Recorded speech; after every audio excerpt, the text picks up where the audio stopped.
Hold on 1 second. I gotta deal with something outside. Okay, hold on. I'll start with this Twitch personality clip from for 8 hours or W. more, Burr. Hassan Piker is live on the video game streaming platform Twitch. Hold on. He is a socialist, left of the Democratic Party, and his commentary sometimes runs afoul of content rules. He shares his political views on Twitch with a dedicated community of viewers, many of whom are young men. Now, Hassan Piker has been viewed as a left-leaning Joe Rogan, brash and broy, and someone who could bring young men to the Democratic cause. Ben Brock Johnson and Amory Sievertson of WBUR's podcast Endless Thread wanted to know more about who Hassan Piker is influencing and how. Whatever you've heard of Hassan, whatever you think of him, however you found him, or if you've never heard of him or found him, let's start with some simple facts. His parents are Turkish. His father is a political scientist and economist who has helped support the Future Party in that country in opposition to the right-wing Justice and Development Party.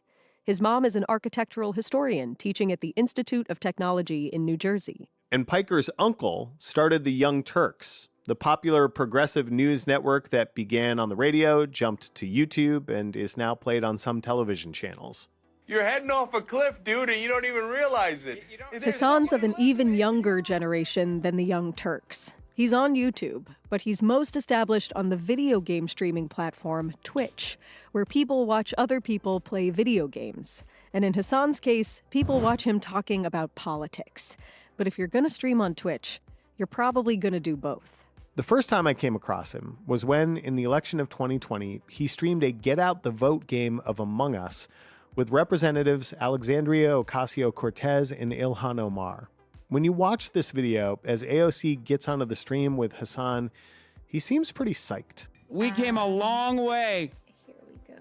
From 15 people watching me play Fortnite with Felix Biederman to playing Among Us with the top content creators and also two of my favorite politicians. The Among Us stream, just a little more than an hour-long total, netted nearly 7. It's pretty crazy because, like, you say, oh, the boomer understanding of, like, Twitch and what you do is so antiquated.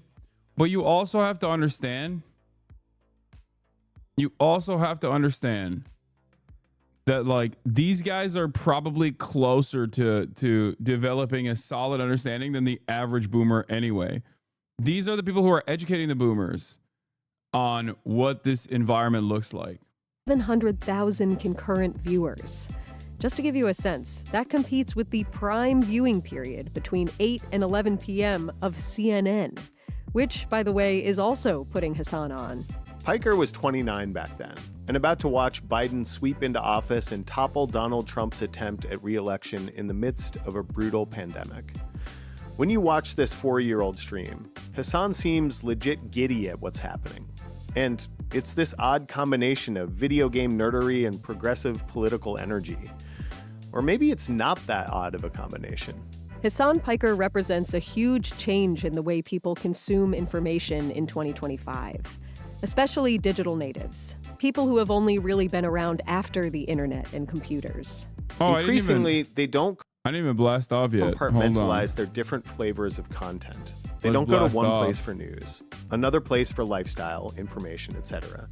They go to the same place for all the things. And usually that same place is not a brand, per se. It's a person.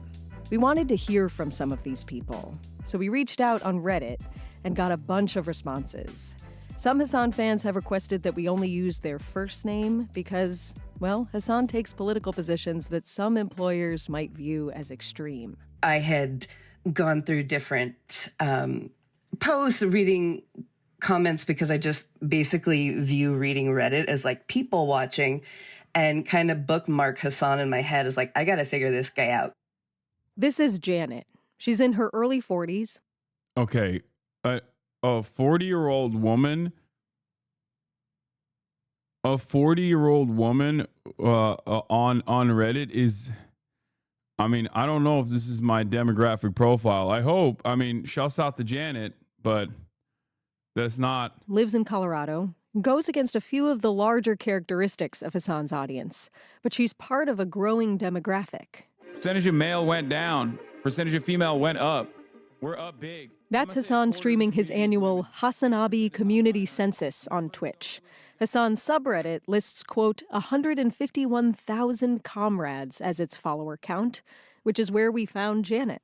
Janet started out reading Hasanabi hate on Reddit, but she's a comrade now. She's watching his Twitch stream every day. She and it's not started just off Janet as a hater, of course, because she came from Reddit. taking it That's all why. in. My toddler gets a little bit of TV time in the morning, so when Hassan starts, the TV goes off for him and we throw him into lunch. He knows the Hassan is streaming song and we'll start doing sign language for food when that song comes on, so I've kind of ruined the baby, but... A number of the people we talked to watch and listen to Hassan while at work or while doing schoolwork. But Janet's home with her baby, so... It's on my 80-inch television. It's in the front of my living room. We have a really open floor plan, so I can hear it while I'm cleaning, while I'm hanging out with the baby, doing flashcards and whatever. He's basically just like our talk radio during the day, except we get to look at him. We heard this a lot, actually. Hassan as replacement for the radio. But he's streaming video, too, so it's pretty similar to cable news. And while it's not a 24-hour Hassan cycle, it is 7 days a week, along with a serious regimen of weight training, which you kind of have to do if you're sitting in a gaming chair for that long every day. He has a background team running a Discord chat, doing video graphics, and managing the community behind the scenes. This consistency has, over time, just grown his reach, which in turn turned the heads of the people trying to run the country. What do we got? Do we got a blast off meme or what? Do we have a blast off meme to my entire background team, which is all 12,361 of you? I wish it was 24 hours. I would kill myself. That's not a good blast off meme. Oh, quote this. Here's your blast off. Andrew Tate and his brother Tristan have been charged with 21 counts of rape and offense by UK police. Hey, yo. Hey, yo. What is this? On June 28th, Hasanabi and Will Never go on dog for dog. Where is this coming from? When did this happen? We did not. Are you guys just like making stuff up now? You're just making events up for the future, hoping that it lands? Is that what's happening? You're just like, oh, if I tweet it, it will manifest it and then it'll happen. Is that what your suspicion is? Because it's not. That's not how this works. Manifesting my streamers dogging? Yeah, just raw dogging some dogs. Is that what it is? Manifesting my streamer gobbling some glizzies. Okay, whatever. I blasted off. None of you gave me anything good, so I just used the Trump taco take. Okay, let's blast off. Let's let the people know we are live. We are alive. What the hell? What the heliante? Will Neff's alternate account where he's doing the 9 for 9 challenge. When are we going to the Doyers game? Oh yeah, I'm down to do that. I'm so sad with the Tate news. Oh, I feel like Andrew Tate and them, like the Tate brothers, are gonna be prosecuted for rape in pretty much every country except for like Dubai. Like they're just slowly but surely every place that they go to, they end up getting charged with rape because they just can't help themselves. I guess they can't stop themselves. Like it's just impossible for them. And eventually, it's just gonna be like every country. Like every country in the Western world is going to have active rape charges on them. And so they're just going to have to stay in Dubai. They're going to be fucking pardoned or that. Maybe Trump will pardon them. No, he's not going to do that. That's crazy.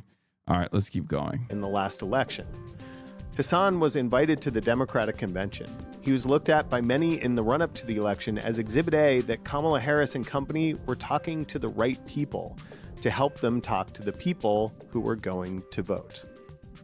But then, the other team's podcast Reach Out game turned out to be a lot more full on. The following is a conversation with Donald Trump on this, the Lex Friedman podcast. How long have we been talking? A long time. Let's go. Probably like 3 hours. I got a big speech. Ever since, Hassan has been on what almost feels like a group therapy tour, talking to a lot of legacy media organizations and helping to explain to them how they could have possibly missed this thing that the polls really bore out. That young men were breaking for Trump. I think Trump speaks to male insecurities better. It's not necessarily flooding the market with like a bunch of liberals. Like, if we had like 8 more Pod Save Americas that kind of look like me, for example, like more bro-y, right? Then that would be fine. It's like, no, you can't podcast your way out of this problem. There was a list that. And yet, it seems like if the Democratic Party could podcast or stream its way into the hearts of young men, Hasan could be their guy. Because he courts more than the Janets. He also courts a lot of Jadens. 24-year-old Jaden didn't find Hasan Piker in his hometown of Heber Springs, Arkansas. It's a pretty close-knit community. A lot of people know each other. A lot of people will go to the same church, for example. All the beliefs of everyone are pretty much shared throughout the entire community. When Jaden started to spend more time online in high school, he discovered perspectives that didn't really match the homogeneity of Heber Springs. And when he went to the... Yeah, I think this is Hasan getting on fresh air got to be a recession indicator. I feel like is this the same exact NPR piece, or is it like slightly tweaked? Is it the same? Incredible piece from W. Burr, Boston NPR, on how journalists' understanding on the role Ansar Allah played changed over my interview with a young Yemeni influencer who we all collectively dubbed Timothy Chalamet. I don't think that they brought that.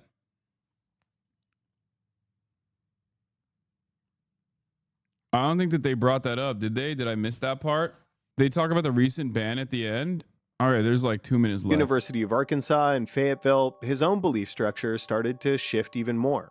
Jaden says straight up that the only reason his belief structure has changed is because college and the internet. Which is where he found Hasan. I thought that the way he broke down certain topics was just really easy to understand, easy to digest. Digest what exactly? Hasan's worldview. Whether it's American foreign policy being ultimately damaging to the world, or whether it be an advocacy for enshrining abortion rights in the Constitution, gun control, like reasonable gun safety measures that must be implemented, focusing on universal health care and free college education. Of course, some of that worldview is reflected by planks in the Democratic Party's platform. Other stances, particularly on international issues like the war in Gaza, put Hasan at odds with many Democratic lawmakers. Representative Richie Torres, a Democrat from New York, has repeatedly accused Hasan of anti-Semitism. And last week, Twitch suspended Hasan's account due to comments he made following the killing of 2 employees of the Israeli embassy outside the Capitol Jewish Museum in No, that's not why. God damn it. Washington, D.C. So it remains to be seen if Hasan's massive viewership will find a meaningful alliance with either major political party. I mean, it's not misinfo. They're boomers. They don't know any better.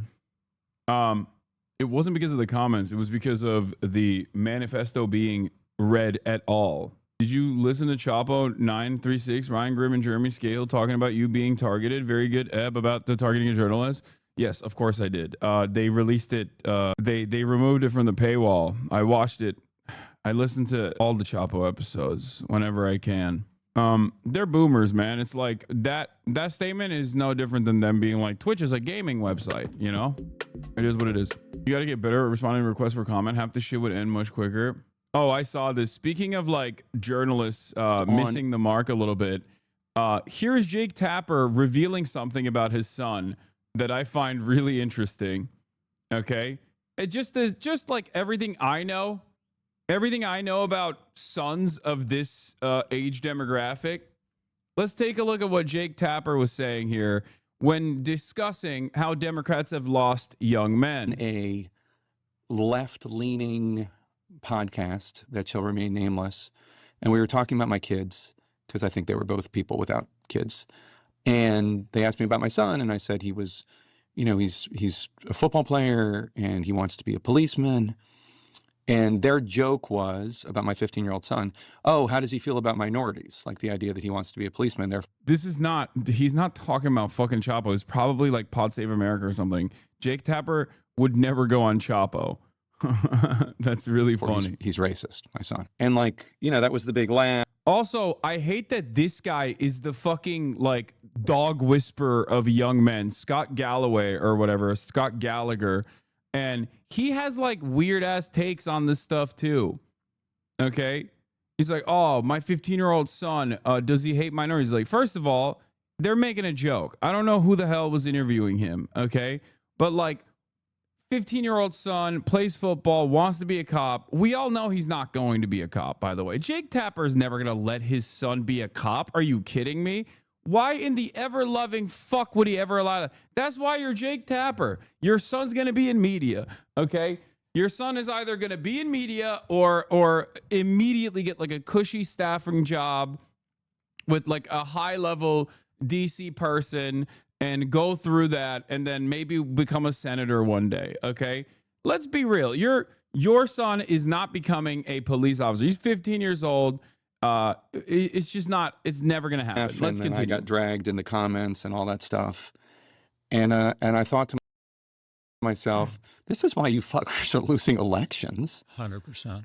Like my football playing son who has no political views. He's 15. He thinks about World War II and gaming and playing linebacker. That's his world.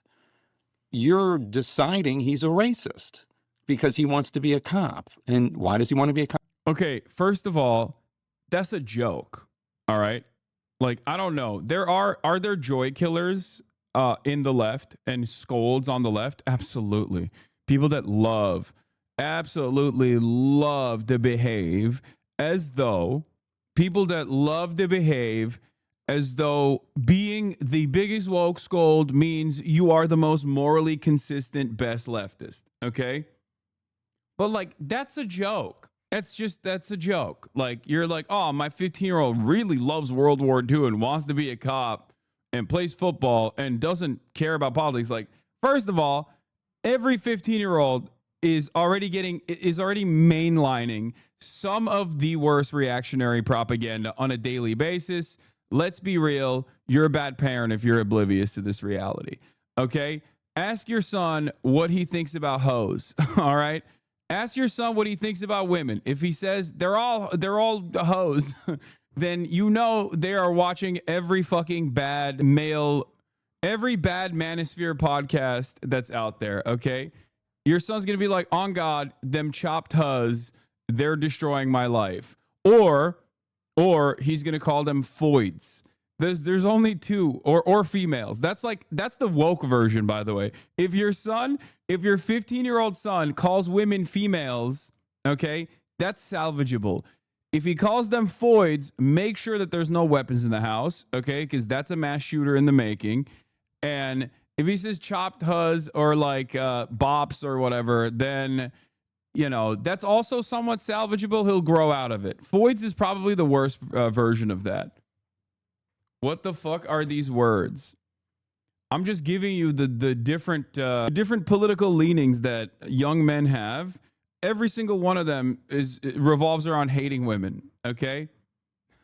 Every single one of them revolves around hating women. Is just like, how badly do you, like, how much does it play a role in your life?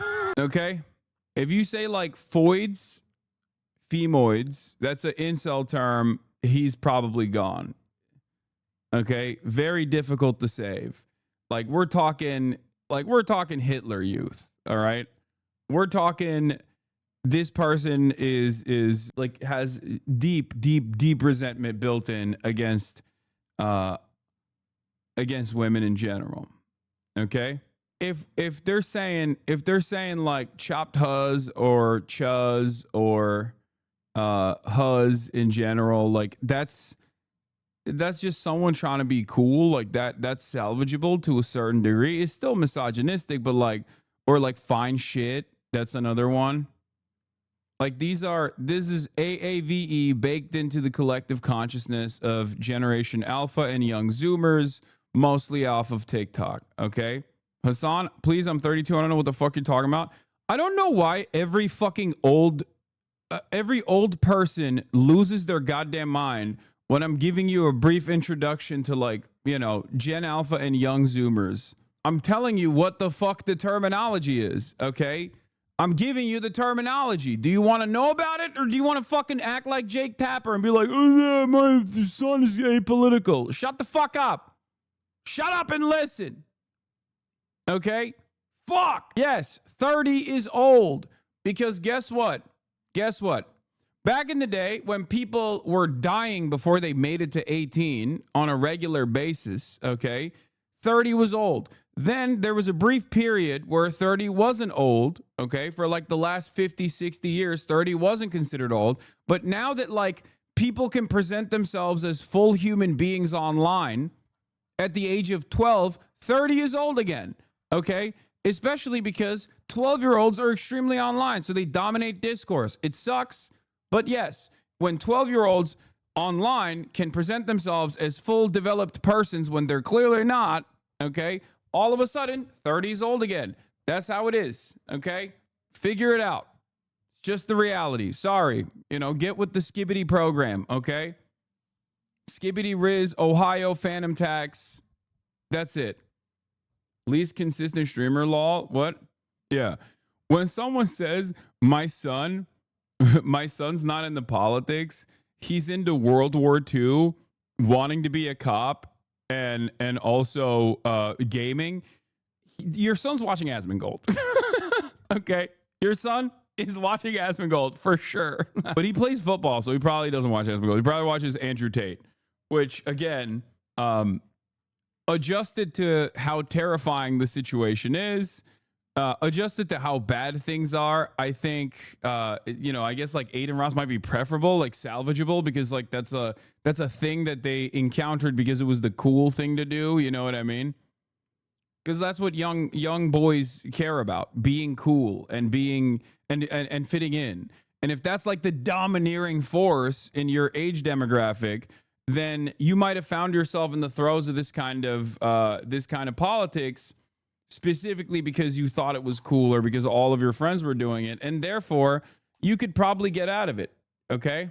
What's really funny about this stuff, by the way, is that a lot of people on TikTok apparently have been yelling at me because I said, we gotta figure out a way to like reach young men. They're angry and resentful. And a lot of people instantly went back to their stupid, like, liberal instincts of being like, no, we should continue vilifying men across the board unconditionally. It's like, okay, well, then good luck. You know what I mean? I'm not saying we should just, like, take the concerns that men have about, like, why women won't fuck them seriously and then lean into their entitlement. That's not what I'm saying at all. But I'm simply stating that, like, there are obvious issues here, okay? There's obvious resentment here, and I don't think like automatic vilification is solving this, especially as a political party. Like, think about it. Think about how much Chapo, for example, got fucking railed. Think about how much we got railed as Bernie bros. You know what I mean? Oh, it was so dangerous. It was so dangerous that Bernie Sanders has young men. And it's not even just young white men, by the way. Make no mistake, it's young men across the board. That's the other side of the story that a lot of people are failing to comprehend. The other side of the story is that it's not just white men, okay? It's all young men. People don't understand that, like, the racial polarization between the two parties is going away as the winnings from like the W's that the Democratic Party could have presented during the civil rights struggle goes away, and as like the only people that remember that, the only black people that remember that are like 60 plus years old. Okay, more and more young black men and young black people, young brown people in general, do not look to the Democratic Party as like the automatic lesser evil any longer. It's that simple. And the Democrats have no solution for this. I don't know. I just like the Democrats are no longer the automatic, we are helping the working poor party. They have successfully shed that attitude. They've successfully shed that marketing. They really wanted to. They wanted to be the party for the super elite. And here's where we are. They can't even take advantage of the previous. They can't even take advantage of the previous marketing that help them win elections and build coalitions. MAGA cosplays as the working class, the Dems cosplay as anti-racist. This is a pretty reductive but decent way of looking at it. Cop, Yeah. he wants to be a cop because he wants to help people, you know, and he thinks that's the best way he can help people. And that's how the Democratic Party talks to men. You don't go after their bad role models like you used to, but their behavior is pretty pathological. They're pampered and pandered to constantly. What? I don't think you understand. And this is something that I say all the time. I want universality. I don't care. Healthcare for all means even Nazis get healthcare, okay? If you think that like the things that I'm advocating for are specifically tailored towards young men's false sensibilities, you're delusional. That's not what I'm saying. Okay? That's not what I'm saying at all. Everybody, this is why universal programs are important. This is what I mean. There is no moment where I'm like, hey, oh, do you feel like you should kill all women because like this girl rejected you? Yeah, you're right, King. Lean into that. Like, is there ever a moment where I've said that? Is there ever a moment where I've made excuses? No. I'm simply saying that the Democrats running, right? The Democrats running for office cannot try to present themselves as an anti-racist party only by claiming that their enemy is white men, okay? You're not doing anything. You're not even doing anti-racism. I'm not even saying that this is actually real racism. Reverse racism is real racism. I'm simply stating that presenting yourself as that is not actually doing anything. Presenting yourself as a enemy of they're going to clip you as pro healthcare for Nazis. Well, welcome to the world of Hasanabi Piker. I have always maintained that position. Medicare for all means for all. I want universal social housing, okay, for everybody. I want government funded public housing. That's it. The whole purpose of the goddamn government is to make it so that it's harder for people to entertain. It's harder for people to take advantage, opportunists to take advantage of the volatile market conditions, the volatile economic conditions to move people into that direction. I know you say COVID broke a lot of people's brains, but I genuinely think that 2020 BLM broke a lot of young black men's brains in the worst direction. This is all because of this momentum. Joe Brandon coming in and saying he's going to do shit to alleviate police violence and structural inequalities, and then he actively made those two things worse. I think that's the biggest factor of why young black men are shifting more Republican. No, I don't agree with that. But I do think that what the Democrats did, it's not just about young black men. It's just across the board. What the Democrats did is neuter an entire generation's political ambitions. Okay? Because black men are the least consequential aspect of this equation. It's more so the Hispanic voting bloc. If we're looking at like some of the biggest gains, some of the biggest switches that has taken place. Okay? If you're thinking about like who swung in which direction, it's like Hispanic dudes, okay? Way more than black dudes did. And ultimately, part of the reason why I think is because like there's a lot of Latino people that are seeing themselves more and more within the white in group.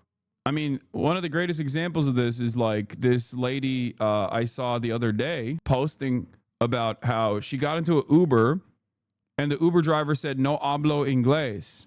And she was like, it's time to do mass deportations. Okay. And it's really strange because her last name is like fucking Rodriguez or Menendez or something. Savannah Hernandez. That's her name. Her name is Savannah Hernandez. And she's like, we must deport all of these goddamn Mexicans. It's like, what? Like, what the hell are you talking about? What the fuck? What? Bro, who do you think is on the chopping block? If the only motivation for this kind of resentment is unironically white nativist attitudes, you're not white, dumbass. You're going too.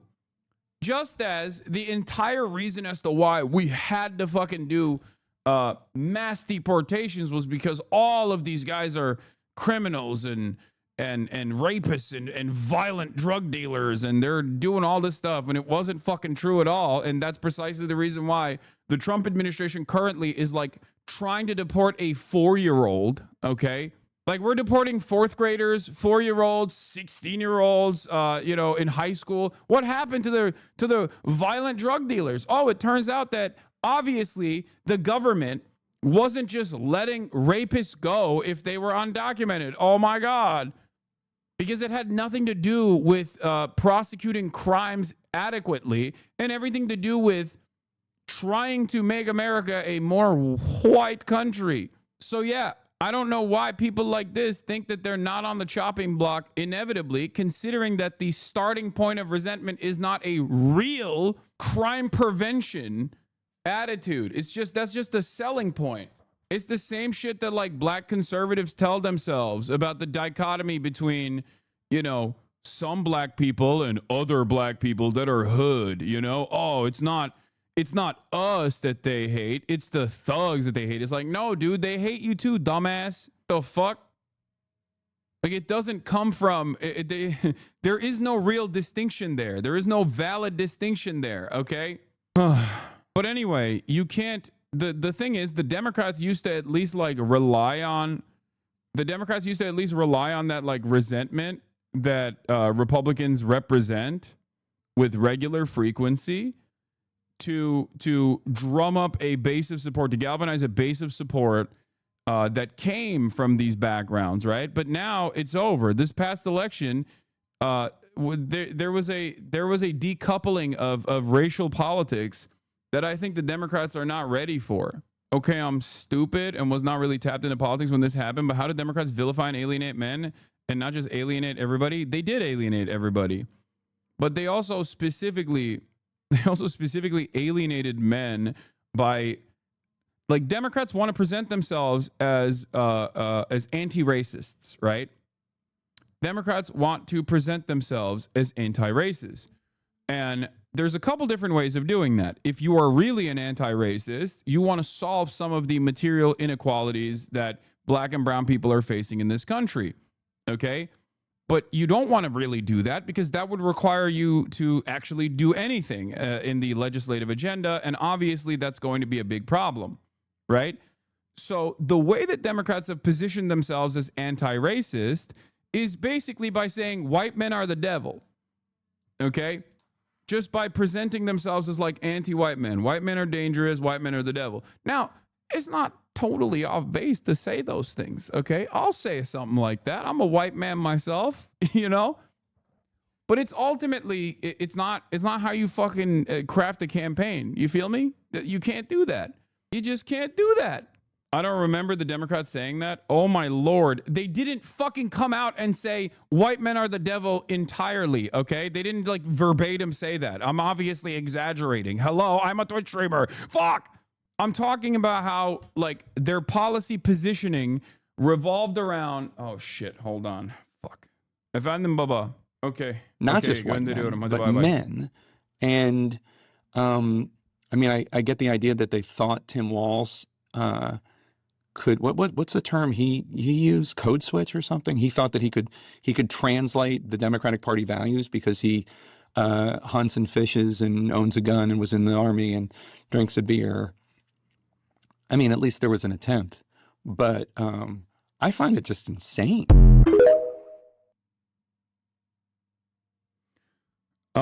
Yeah, hold on. I got to do something real quick. Jesus Christ.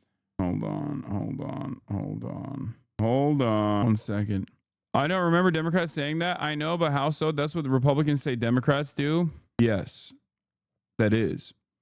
Have you ever taken note of how there is this cartoonish depiction of like woke that right-wing circles will oftentimes cast the entire progressive movement with, and then sometimes leftists will adopt that cartoonish depiction and will end up leaning into it for no discernible reason? Do you feel like this is something that liberals do sometimes? It sounds like you agree with Jake Tapper then. No, I don't. I think I have a more nuanced I have a more nuanced approach to this than Jake Tapper, because Jake Tapper himself is a person that only thinks. Jake Tapper himself is also conservative and also presents himself as a hurdle in front of what the Democrats must do in order to create a broad coalition. Okay? Democrats believe the Republican framing DEI hurts white men, when in reality, more often than not, they just never message broad general policies that will connect the white men. Exactly. That's why universality is the best approach here. That's why I always advocate for universal policies. Okay? But when you bring that up, when you bring up universal policies, like one of the greatest examples during 2016 and in 2020 was the way that Democrats counter-messaged against Bernie Sanders. That's what I'm talking about. Okay? When they counter-messaged against Bernard Sanders, they did it on the virtue of Bernie bros. Bernie bros are dangerous. Bernie bros are bad. Bernie bros are misogynistic. Bernie bros are sexist. And that was effectively a way to weaponize identity politics in the silliest fucking ways possible against a dude who was advocating for universal policies. Now, why is that significant? One of the things that really frustrated me, and there's videos of this back when I was covering during like the agitative propaganda, when I had the show called Agitprop on TYT, I talked about this extensively. One of the things I covered was Bernie Sanders' policies on universal alleviation of poverty. Okay, Bernie Sanders had a lot of universal policies. Bernie Sanders had a lot of universal policies that would overwhelmingly target black and brown communities, right? But he never actually said he was overwhelmingly and directly targeting black and brown communities. And the media would consistently turn around and say things like, well, where's your criminal justice reform? You're not talking about criminal justice reform. He was, right? Of course he was. But once again, the idea that liberals presented was the only way to cut policy for black people is by talking about how you're going to get black people out of prison, which is inherently a fucking insanely racist way to approach the subject. Okay? What do you think? Who do you think gets helped with policies that destroy poverty? Okay? Policies that combat poverty. Who do you think gets helped more? Poor people. And black people and brown people in general live in underserved communities are represented in a higher percentage in those groups. Okay? That's it. That's it. The idea that the only way to talk about black people in the legislative side is by talking about fucking criminal justice is insane. Obviously, criminal justice reform plays a major role, and Bernie Sanders had that in his platform as well. But the notion that like the only way to talk about black people, the only way to do good policies against black people is either by targeting black small business owners in the way that Kamala Harris was trying to do, or rather by simply talking about like criminal justice reform is insane. That was very frustrating to me as someone who looked at the situation in South Carolina with Jim Clyburn and how Jim Clyburn was like anti-Bernie. And a big part of the reason why Jim Clyburn was anti-Bernie was because he was backed by the fucking the same for-profit insurance companies that were giving him a ton of money. I think Democrats outwardly talk about how diversity for diversity's sake is actually a solution, but they have more insidious ways of vilifying men of all races. You need to shift people's focus away from fighting for crumbs between races to fight for the actual pie against the ruling class. Exactly. Democrats won't do that because they are designed. Yeah, here. They are the Democratic Party is designed as a hurdle against actual progressive policies, against anti-capitalist measures. The same question to you, Senator Sanders. What message do you think? Answer that question, but I wanted to get back to the issue of climate change for a moment, because I do believe this is the existential issue. Senator, with all respect, this question is about race. Can you answer the question as it was asked? Like this is a perfect demonstration. Look, let's do it again. Senator Sanders, I do want to put the same question to you, Senator Sanders. What message do you think? Answer that question, but I wanted to get back to the issue of climate change for a moment, because I do believe this is the existential issue. Senator, with all respect, this question is about race. Can you answer the question as it was asked? Because people of color, in fact, are going to be the people suffering most if we do not deal with climate change. That's it. Universal policies are incredibly important because speaking about these policies from the perspective of universality is great because one, you don't alienate any demographics by doing so, with the exception of the rich, I guess, and that's fine. But you also are addressing issues that impact these communities directly. Okay? Like, who do you think benefits more? Who do you think benefits more from Medicare for all? A rich white person or a poor black person? Overwhelmingly, these communities that are poorer on average will benefit more from universal programs. That's it. Same with climate change, same with everything. But it's very frustrating that Democrats are allergic to this kind of messaging. Even if it's fucking performative, they're allergic to it. They love the performance of like attacking people. So do you attacking people that do take the universal approach? So do you understand? Do you understand what I mean when I say the Democrats did this to themselves for years and years and years? Do you get it? That's it. That's what I'm talking about when I said like the way that they presented themselves is like they tried to posture as though like universal policies are actually racist or anything that helps like white men is actually racist. And it's really stupid because the racial depolarization has already taken place, so it doesn't even fucking matter.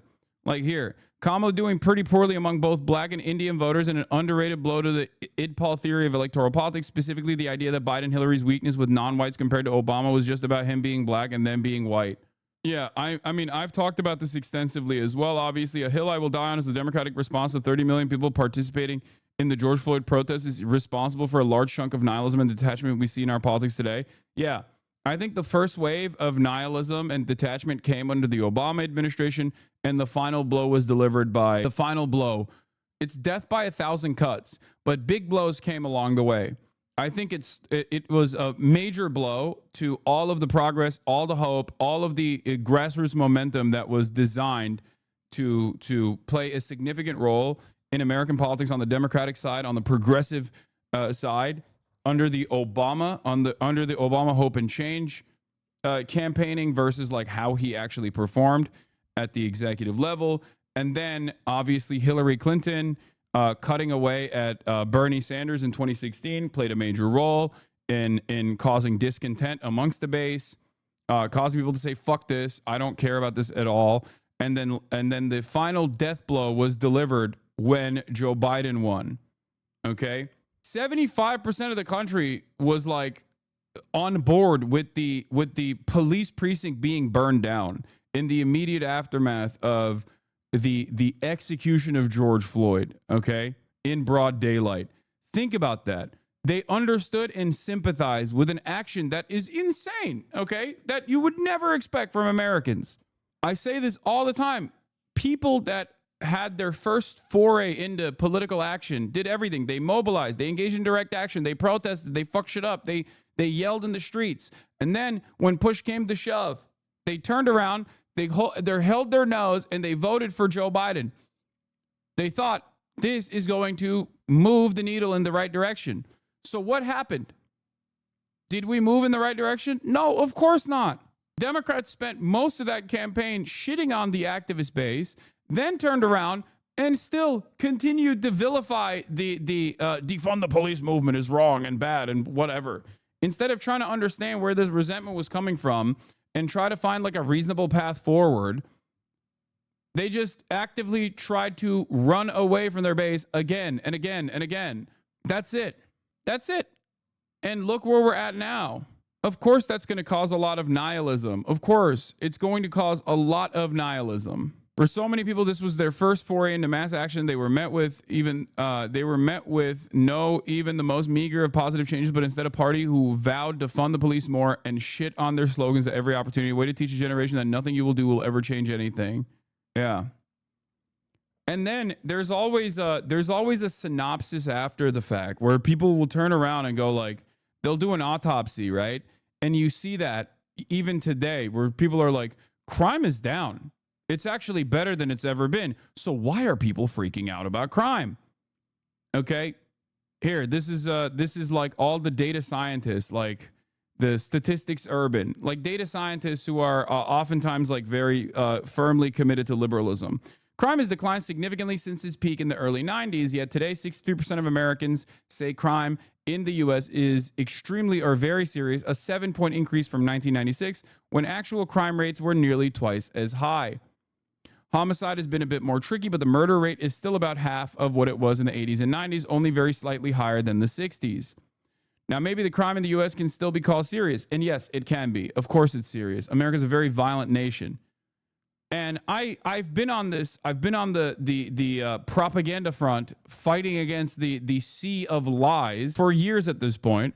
And this is the easiest way to describe it. Apps like Nextdoor, Citizen, and Ring make people hysterical and make them think crime is ever present and nonstop happening. The crime panic wave from the media designed to boost cop credibility post Black Lives Matter protests is obviously another reason why people were like, oh my God, it's happening all the time. It's happening all the time. It's happening nonstop, you know? And then last but not least, the most visible version of crime is homelessness.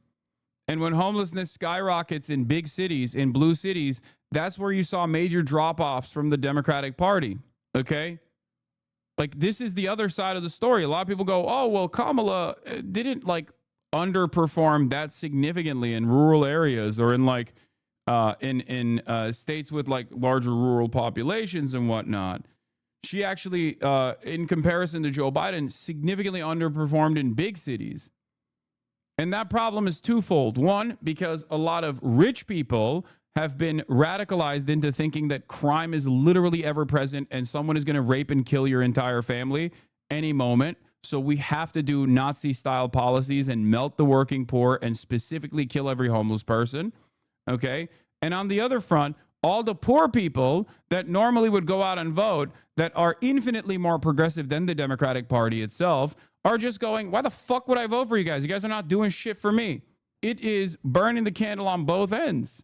All I hear here in Philly, yeah, Philadelphia is a fantastic example of this because Larry Krasner was the method, okay? Larry Krasner is the method for progressive DAs in the entire country. He was singled out as like the worst one. And Fox News constantly talked about how he was letting rapist decapitators go wild on the streets. Larry Krasner, unlike many of these other progressive DAs that got quickly dealt with in places like San Francisco and whatnot, was able to consistently, despite the undemocratic initiatives presented by the Republicans in the state of Pennsylvania, was able to overcome these issues. He was able to overcome the propaganda. He was able to overcome the numerous attacks. He was even able to overcome this undemocratic way of trying to unseat him in the past. They tried to do that too. Okay? He just destroyed his challenger last week. And Philadelphia is a shining, bright, shining light in terms of eviscerating crime statistics. Okay? He's done a phenomenal job, at least by every fucking metric, in terms of dealing with crime. How did that happen? How the fuck did that happen? It's because he was not allowed, he did not allow to be cooed, okay? The most hilarious thing is the Republicans want to run Krasner's Democratic challenger that lost on their ticket. People also didn't vote Kamala simply because she's a black woman. Let's not forget that part. That's not as significant of a part of this puzzle as you think it is, I promise. Unless you personally think that Mexico is a pro-woman nation state, like more pro-woman and also pro-Jewish in comparison to the United States of America. Because Claudia Sheinbaum is a Jewish woman who is infinitely more popular than Donald Trump and was infinitely more popular than Kamala Harris. Okay? No, don't say it is. Y'all are fucking crazy. Mexico has a massive issue with femicide. No, even in a country where there's a massive issue with femicide, you can still elect a Jewish woman in an overwhelmingly fucking Catholic country. How the fuck does that happen? It's because the Morena party was popular. Okay? Stop. It's because the Morena party was popular. Why was the Morena party popular? The reason why the Morena party was popular is because it expanded the welfare state. Okay? She is not more popular than Trump. What? She is, like, I think 8 times more popular than Trump. What the fuck are you talking about? Trump is still very unpopular. Wake up. Some of you motherfuckers hang out with Trump supporters exclusively and I guess like beam a bunch of idiotic propaganda into your minds. Claudia Sheinbaum is one of the most popular politicians in the entire Western world. What are you talking about? It's not even a question. And people were aggressively trying to come after me. All the libs, all the Mexican libs were trying to come after me for saying like Morena is a much better alternative. Yeah, she had like I think 85% approval rating. Like that's like we're talking George W. Bush after 9/11 numbers, okay? Just to be clear on earlier, you're just criticizing the monolithic policies based on race, but at the same time, the framing Bernie used there for poor people being comprised of POCs and not whites was all right in use. Yes, because the question is specifically about Bernie Sanders' inability to address like issues that pertain to black people and brown people. And he's saying like, who the fuck do you think gets helped in this situation? Black people and brown people too. As a matter of fact, in larger percentages than white people because they happen to be the underserved communities we're talking about. It's not like Bernie's running around being like, black people and brown people, they're so poor, they're broke. They're broke. They're all fucking poor. They live in poverty. Anyway, you're gay, tremendous. You're black, fantastic. You're gay, tremendous. Yeah, Claudia Sheinbaum hits 85%, record 85% approval rating as she assures Mexico is ready to face tariffs. She's doing better than Andrés Manuel López Obrador, who was also the GOAT of, like, I would say that AMLO, as far as I understand, was like even more charismatic than Claudia Sheinbaum is. Like, from what I've seen, at least, of all the live streams that AMLO used to do to cut away, to break off from like the domineering force of liberal politics that is backed by capital in all of mainstream media in Mexico. He was able to basically do these live streams, and he's like a very weird guy, and I think that's part of the reason why he was like seen as like old, but at least like a lovable old person, you know. Claudia, on the other hand, is much more serious than AMLO is, and she is still much more popular than he is. I think it's partially because she's young. Sheinbaum is not as charismatic as AMLO, but she's less polarizing. AMLO had more detractors on the left than Claudia does. He was also a household name for decades, and that brings lovers and haters. Yeah. Oh, yeah, I saw this. I fucking love this guy's memes, dude. It's hilarious. Hey, can you guys just run on healthcare at the bare minimum? I think that would the DNC. How to fold. Democrats spend millions to learn how to speak to American men and win back the working class. Nope. We're folding, boys. We are fucking folding. I hate that I hate this article, dude. I genuinely hate this fucking attitude that the Dems have. Like, they are allergic to understanding what the real issue is. Breaking, the DNC is reportedly planning to spend $20 million on a campaign to reclaim support from young men amid polling that shows an increasing shift towards Republicans. That's the point I disagree of FD signifier, not saying the racism didn't play a role, but like Brazil is extremely xenophobic over our northeastern population, extremely against poor people, super racist and homophobic, and we didn't have to address our dictatorship and we still elected Lula and Dilma. Reporter, do it or no balls. Admin passing a 600% tariff tomorrow. I agree with you, it's gross, but if Republicans aren't doing that much, why are people still voting for them anyway? It's simple. Republicans dominate discourse and they dominate policy. They are able to literally redirect people's attention to made up bullshit. Okay? It's that simple. They make shit up and then the Democrats have no way of dealing with it. The Democrats have no way of going, hey, that's made up actually. Okay? They don't do anything. They don't do anything. And then the Democrats turn around and go, actually, you know what? Oops, you caught us. We were lying this whole time. Immigrants are criminal rapists. Like, what do you expect the average dumb guy to think at that point? Why do you think the fucking The Iraqi Uber driver is like, my sister is undocumented on U.S. soil right now. We can't get her citizenship, but we have to fucking purge our ranks with these like criminal elements that are coming from God knows where. How do you think that guy arrived at that position? He arrived at that position because he's getting beamed misinformation on a daily basis with no counter whatsoever, no counter messaging. What the fuck do you expect? If you want to fix the messaging side, you got to do that. You got to fight in the fucking trenches. You have to humanize the migrants. You have to advocate for amnesty. You have to showcase that like advocating for amnesty is actually popular. It is a popular measure.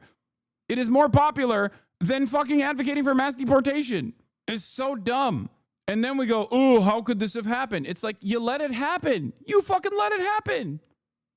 No, it's not about there's no lib Fox News. It's about what lib Fox News does, okay? CNN, MSNBC, ABC, CBS, NBC, all of these liberal outlets ranging from like center-right to I guess centrist, MSNBC being like a centrist center-left outlet, okay? They all are at the mercy of Republican discourse. They get dominated by Republican discourse. The Republicans flood the market with a whole bunch of bullshit, and Dems have no way of dealing with it and seemingly no interest of dealing with it at all. Oh, Trump is a fascist, but we also have to find a way to cooperate with these fascists. Like, okay, well, that doesn't make any sense. Then he's not a fascist, or you're a fascist. Which is it? What's going on here? I've been in the motherfucking trenches nonstop for the past 10 years. I'm telling you, okay? Think about why you have arrived at the conclusions you've arrived at, because you get a lot of your information here. You get a lot of your information here where I go through right-wing outlets, centrist outlets, liberal outlets, leftist outlets, and I parse through the disinformation mania piece by piece and go through all of the fake nonsense the Republicans run on and demand that the Democrats actually counter message against it. They don't, and then they fucking are shocked. These things take time. Okay? These things take a long-ass time. Democrats are afraid to lead. Democrats are afraid to be identified by tangible policies that actually help the working poor. They want to basically be the gay version of the Republicans. And nobody at the end of the day wants Diet MAGA when the real thing is easy to fucking get. What is this? Cody Shody brought me up. Well, he doesn't really need to spend that much, does he? Other richer people are doing that for him. The reason right-wing media is bigger is because it has more money. And the reason it has more money is because right-wing media says the stuff rich people want said. They don't need to actually make money. They just need to spread the message and support their ideological project, which will end up making them more money. In fact, we're now hearing that the Democrats are realizing this way too late and are trying to bankroll their own influencers and propagandists. So I guess an army of people who will defend Joe Biden no matter what, thus earning people's trust. We're not going to spend a lot of time on this because... Yeah, guess what, dude?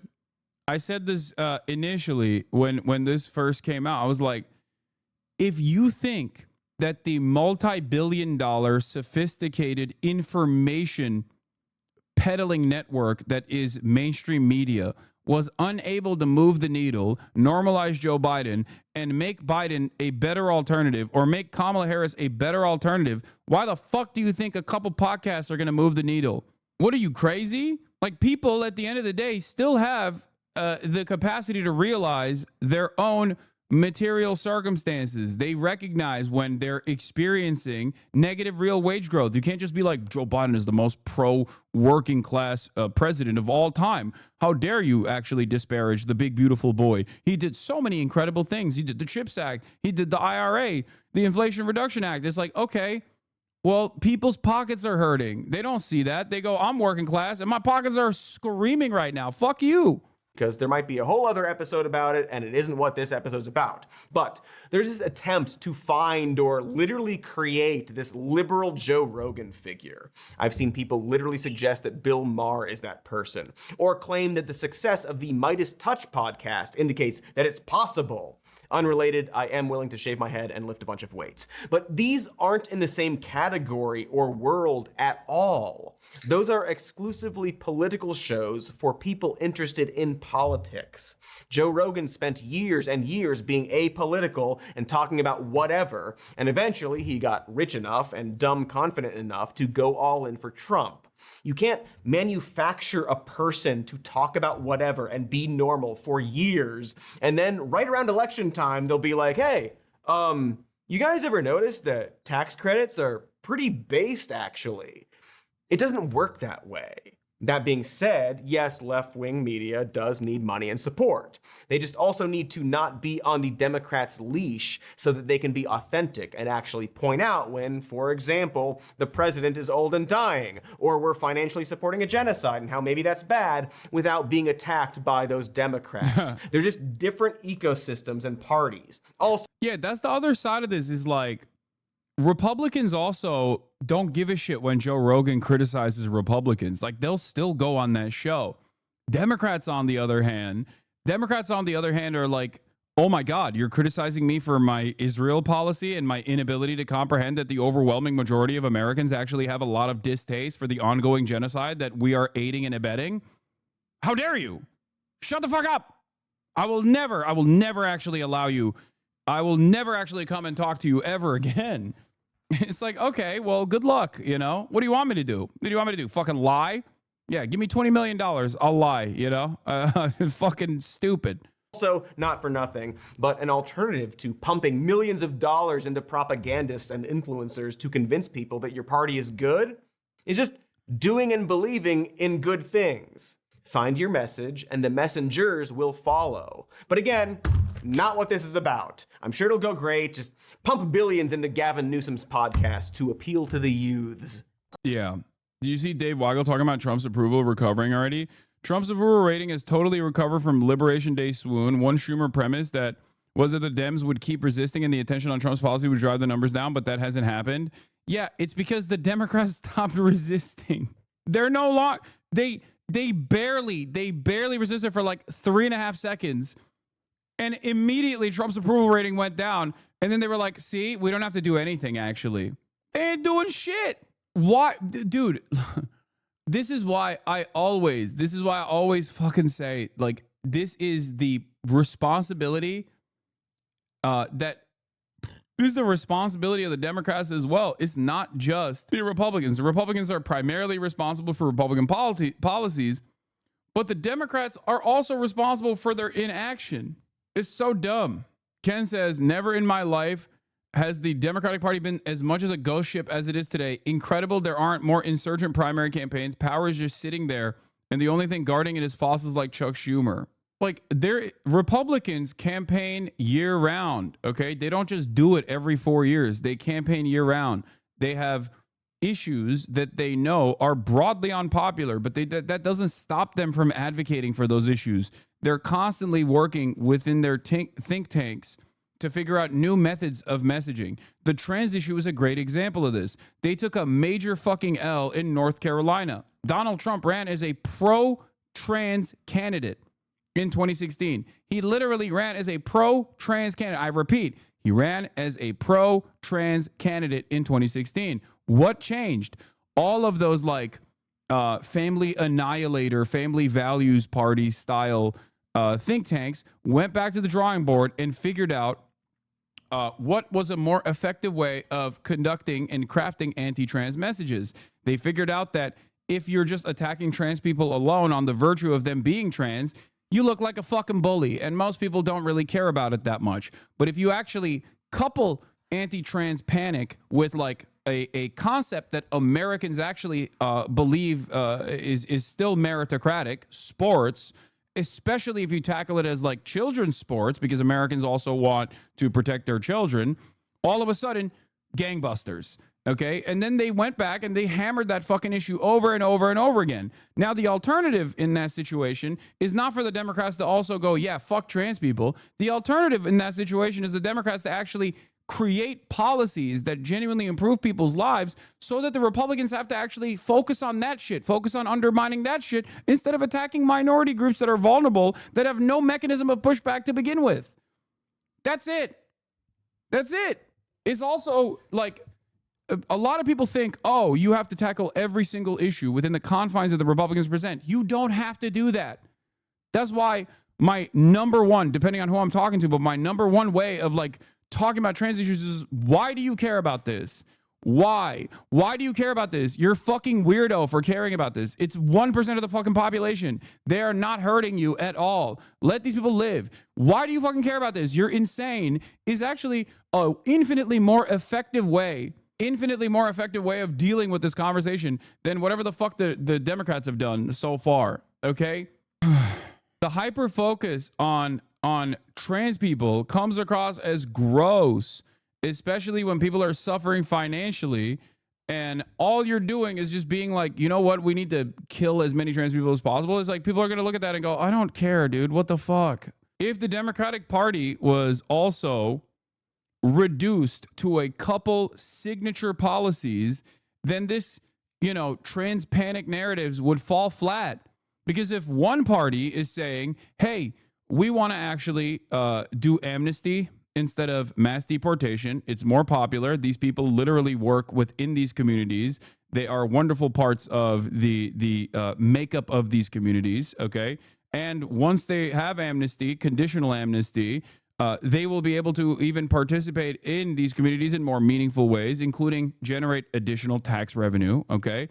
And also, we are advocating for free healthcare and free college education. America is no longer competitive at the global stage when it comes to education. Our labor force is getting outcompeted. They're getting outmeted by every fucking country on the planet. We have to fix this. And say that you are also tackling corruption, lobbying, and the pervasive influence of lobbying, and how corrosive that has been, how disgusting that has been, how much of an oligarchy it has created in this country. Okay? Anti-corruption, pro-healthcare, pro-free college, and pro-amnesty for undocumented migrants, conditional amnesty for undocumented migrants. All of a sudden, you have policies that everyone can identify with, everyone can associate with, or fixing the housing problem by creating government housing, okay? Creating public housing, no public-private partnership, fixing transportation, fixing the fucking potholes, okay? The meat and potatoes of it all.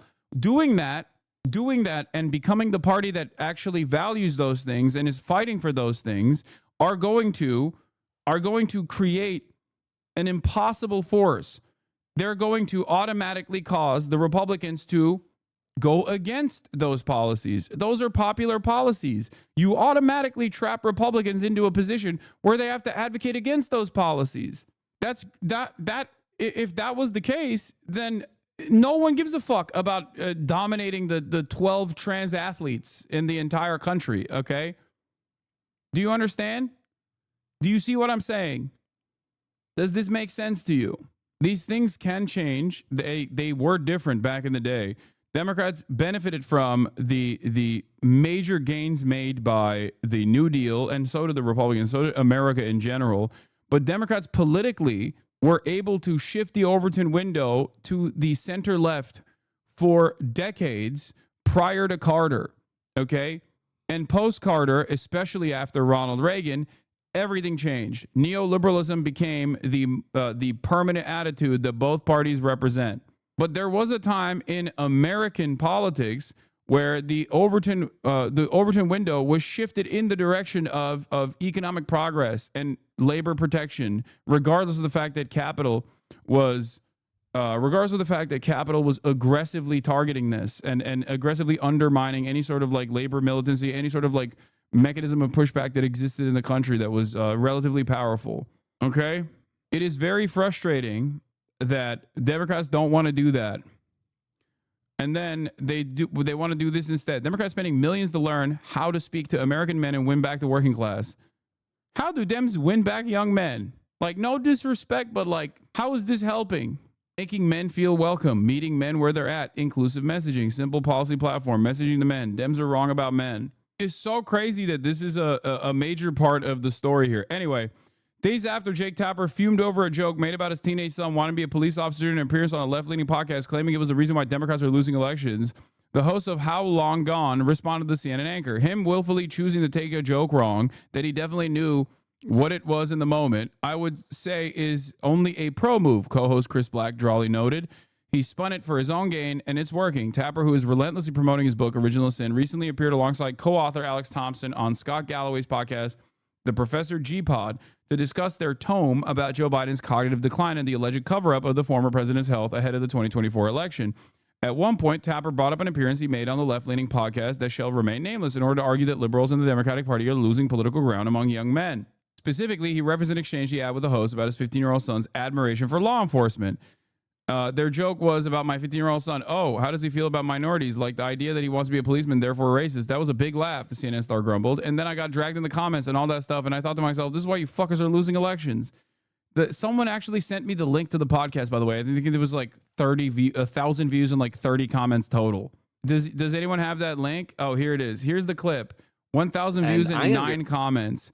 How long gone? 1,000 views. Okay. And it's like all anew. 420. Your demo, young men or youngish men, younger than me men, is especially Gen Z. Like where did you see the comments? Where are the comments that showed discontent? This has 10 comments total, and 2 of them are from the last 4 to 8 hours when Jake Tapper actually criticized the podcast. There's one that says 4210 for those wondering. You read my mind. Thank you so much. Thanks. Bro, there is no way. This is 1,000 views, man. 1,000 views. He just presented this as though this is like a major point of discontent when it's like dudes who are just joking, okay? He's 15. He thinks about World War II. While neither Tapper nor Galloway identified the show where the comments were made, it soon became obvious that it occurred during the CNN's host April 2nd appearance on How Long Gone, a pop culture podcast that launched during the pandemic and soon became a cult hit for its joke-laden and controversial approach. In its write-up of Tapper's complaints about How Long Gone, the Daily Mail claimed that the Original Sin author was outraged after woke podcast suggested his child was racist for absurd reason. Meanwhile, during the interview in question, the host and Tapper discussed the politics of Gen Z, especially among young men. When Tapper said that he understood why the Democrats were struggling so much with teenage males because they don't speak any language that my son speaks, the conversation shifted to the younger Tapper's interests. With Tapper calling them out on Galloway's podcast, Black and Stewart responded during their latest episode, How Long Gone, a tastemaker and brand consultant kicked off the latest broadcast by jokingly referencing Daily Mail's headline. Anyway, I don't know. I mean, this story is so fucking utterly irrelevant. I'm sorry. No disrespect to this podcast, but all disrespect to Jake Tapper. But yeah, Tapper jokingly responds in the moment too because he understands it's a joke, obviously. And here, this is at one point Tapper revealed his son likes the military and likes police. Co-host Jason, how does he feel about minorities? Pausing for a beat, Tapper said he's pro before moving to a discussion about text messages daughter sent him recently. The interview would continue for another 25 minutes and concluded with the anchor expressing willingness to come back this summer to talk about the Biden book. He's pro. Anyway, this is like, I don't understand. In that clip, the hosts are joking around and just kind of thrown off by him saying his 15-year-old son likes police in the military, and the host goes like the band the police. It's insane he got upset by this. Anyway, listen to me. None of this is relevant, okay? This is all utterly irrelevant and silly and stupid. There are much broader problems here at play. There is discontent brewing, okay? There's discontent brewing in every demographic. Women see how fucking reactionary, young women especially, see how fucking reactionary their male counterparts have become, especially in the last 5 to 10 years. That causes them to take a defensive posture by voting overwhelmingly for the Democratic Party, which they see as like a better alternative, okay?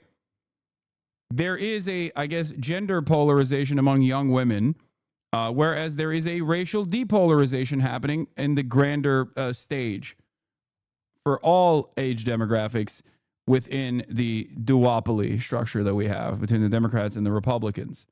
Okay? It's understandable that women look at the overwhelming sea of resentment that men are displaying with regular frequency and turn around and go, okay, as a mechanism of defense, I'm just going to vote for this party that isn't like openly anti-women. Okay? Second-class citizens who can't travel to all states, only women of color. I think that women of color overwhelmingly, but women in general, even white women are young white women are still pro-Democratic Party as opposed to older white women. Okay? If you want to address these issues, You have to focus on the principles of universality and throw some red meat to the Republicans to counter message against. If you don't do that, if you stand for nothing, then you can be presented as being for anything that the Republicans choose that you are for. Do you understand? That's how this works. Hold on. Okay, açık zaten. Açık. Evet. Evet. How many women are you? Anyway, this is a major issue that I don't think will be solved anytime soon, and I don't really know how the Democrats are choosing to solve this issue. All I know is the Democrats are refusing to solve this problem, and I just, like, everything that they've signaled so far feels to me like they don't give a shit. They don't give a shit at all, and it's kind of terrifying. Opinion: 21 unexpected heavy hitters for a Democratic shadow cabinet. Here's who the party should tap to take on Trump and refresh the Democrat brand. Oh, brother. There's like 4 people I like on this. That's crazy. Oh, Samantha Power. Oh, Lena Khan, my queen.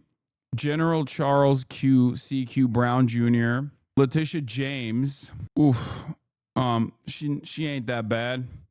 John Tester. John Boyd Jr., Mark fucking Cuban, Bobby Olvera Jr., One Union supported tariffs. What am I looking at? Governor Josh Green. They're just fantasizing about like a lib coalition that is like a shadow government.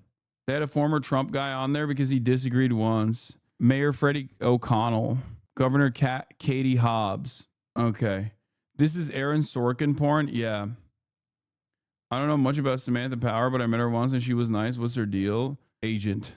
I wish they'd stop trying to rehab their image like an old condemned house that are doing fucking anything. Yeah, we need to find, and then John Stewart, Shadow Secretary of Veterans Affairs. We need to find as many, this is the resistance. We need to find as many like squishy libs as possible. We need to find as many conservative liberals as possible. This will surely fix the problem. All right. You missed the best one. Who? Bill Nye, Governor Laura Kelly, Michael Collins, Abigail Spanberger, Ben Stein, Nikki Glazier. What the fuck? Dude, there's no fixing any of this shit. All right, let's just get to, listen, stop. I don't care. Stop. You missed Giselle Fetterman. I don't care. Okay, great. Yeah, we need... Yes, Giselle Fetterman is a part of the shadow cabinet. I got it, chat. We're moving on, please. Please, okay? We're moving on to real news. Netanyahu says Hamas leader Mohammed Sinwar has been eliminated. But the reports that coming from the Israeli Prime Minister Benjamin Netanyahu that Mohammed Sinwar has been killed. Now, the IDF carried out a massive series of airstrikes on the European hospital in Gaza a couple of weeks ago.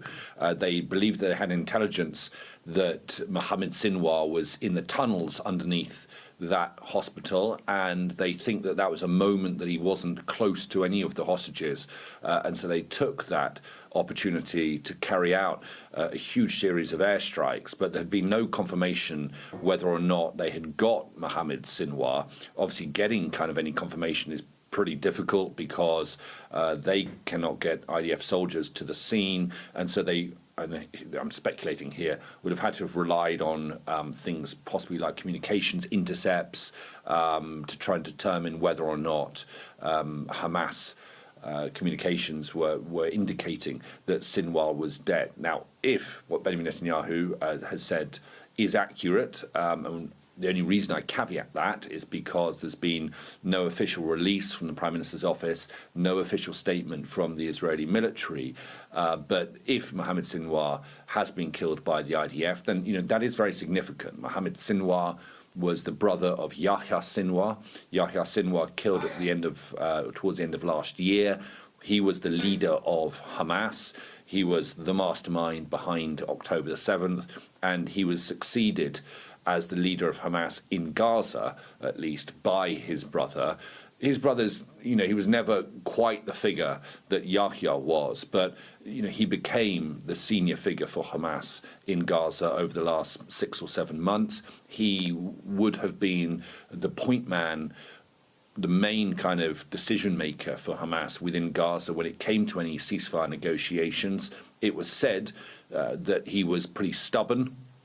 There were reports that often it was Mohammed Sinwar who would put in sort of late demands or... Was he actually behind October 7? I had not heard that. Yahya Sinwar? Yes. Yahya Sinwar is the architect of October 7. Yeah, absolutely. This is his brother, Mohammed Sinwar.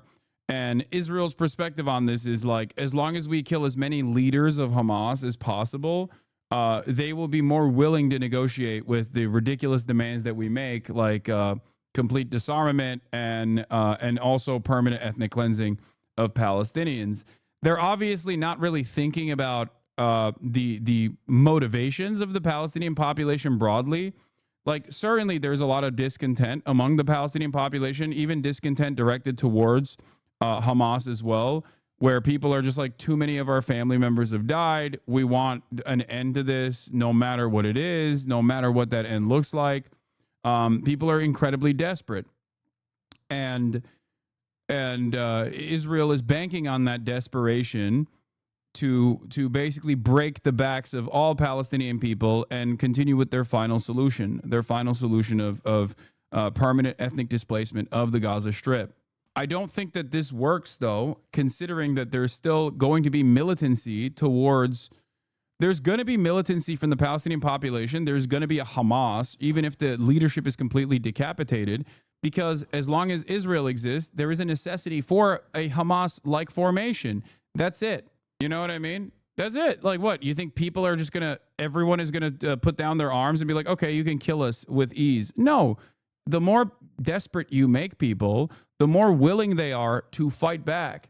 The more willing they are to actively fight back. What the fuck? What is this person trying to do? Hold on. What? This guy is trying to... There's a guy trying to use the TTS to fucking sell drugs. What the I don't even know how to, like... Hold on. I rarely ever see this stuff, so it's like funny. Hold on. Let me just fix this real quick. How do I tackle this? Hold on. Hey man, the recession hits hard. Okay, guys, stop fucking joking, please. Jesus Christ. How do I ban this tipper? TTS is not on. I'm just saying he's just like giving money. Hold on. Nope, that's not the right thing. Why can't I fucking find this? This is so dumb. God, you guys are so stupid and none of you understand like what this person is trying to do. Okay? Like this person is most likely trying to get me in trouble. And you guys are so stupid you guys are incredibly too stupid to understand. You're just like memeing about it, okay? Going, oh, stop, wealth distribution. I hope they log every single one of your fucking stupid ass statements, make it seem like it's completely sincere, and then I get brought up on criminal fucking charges, and then they kill me in the process. So I don't have to fucking deal with this shit, okay?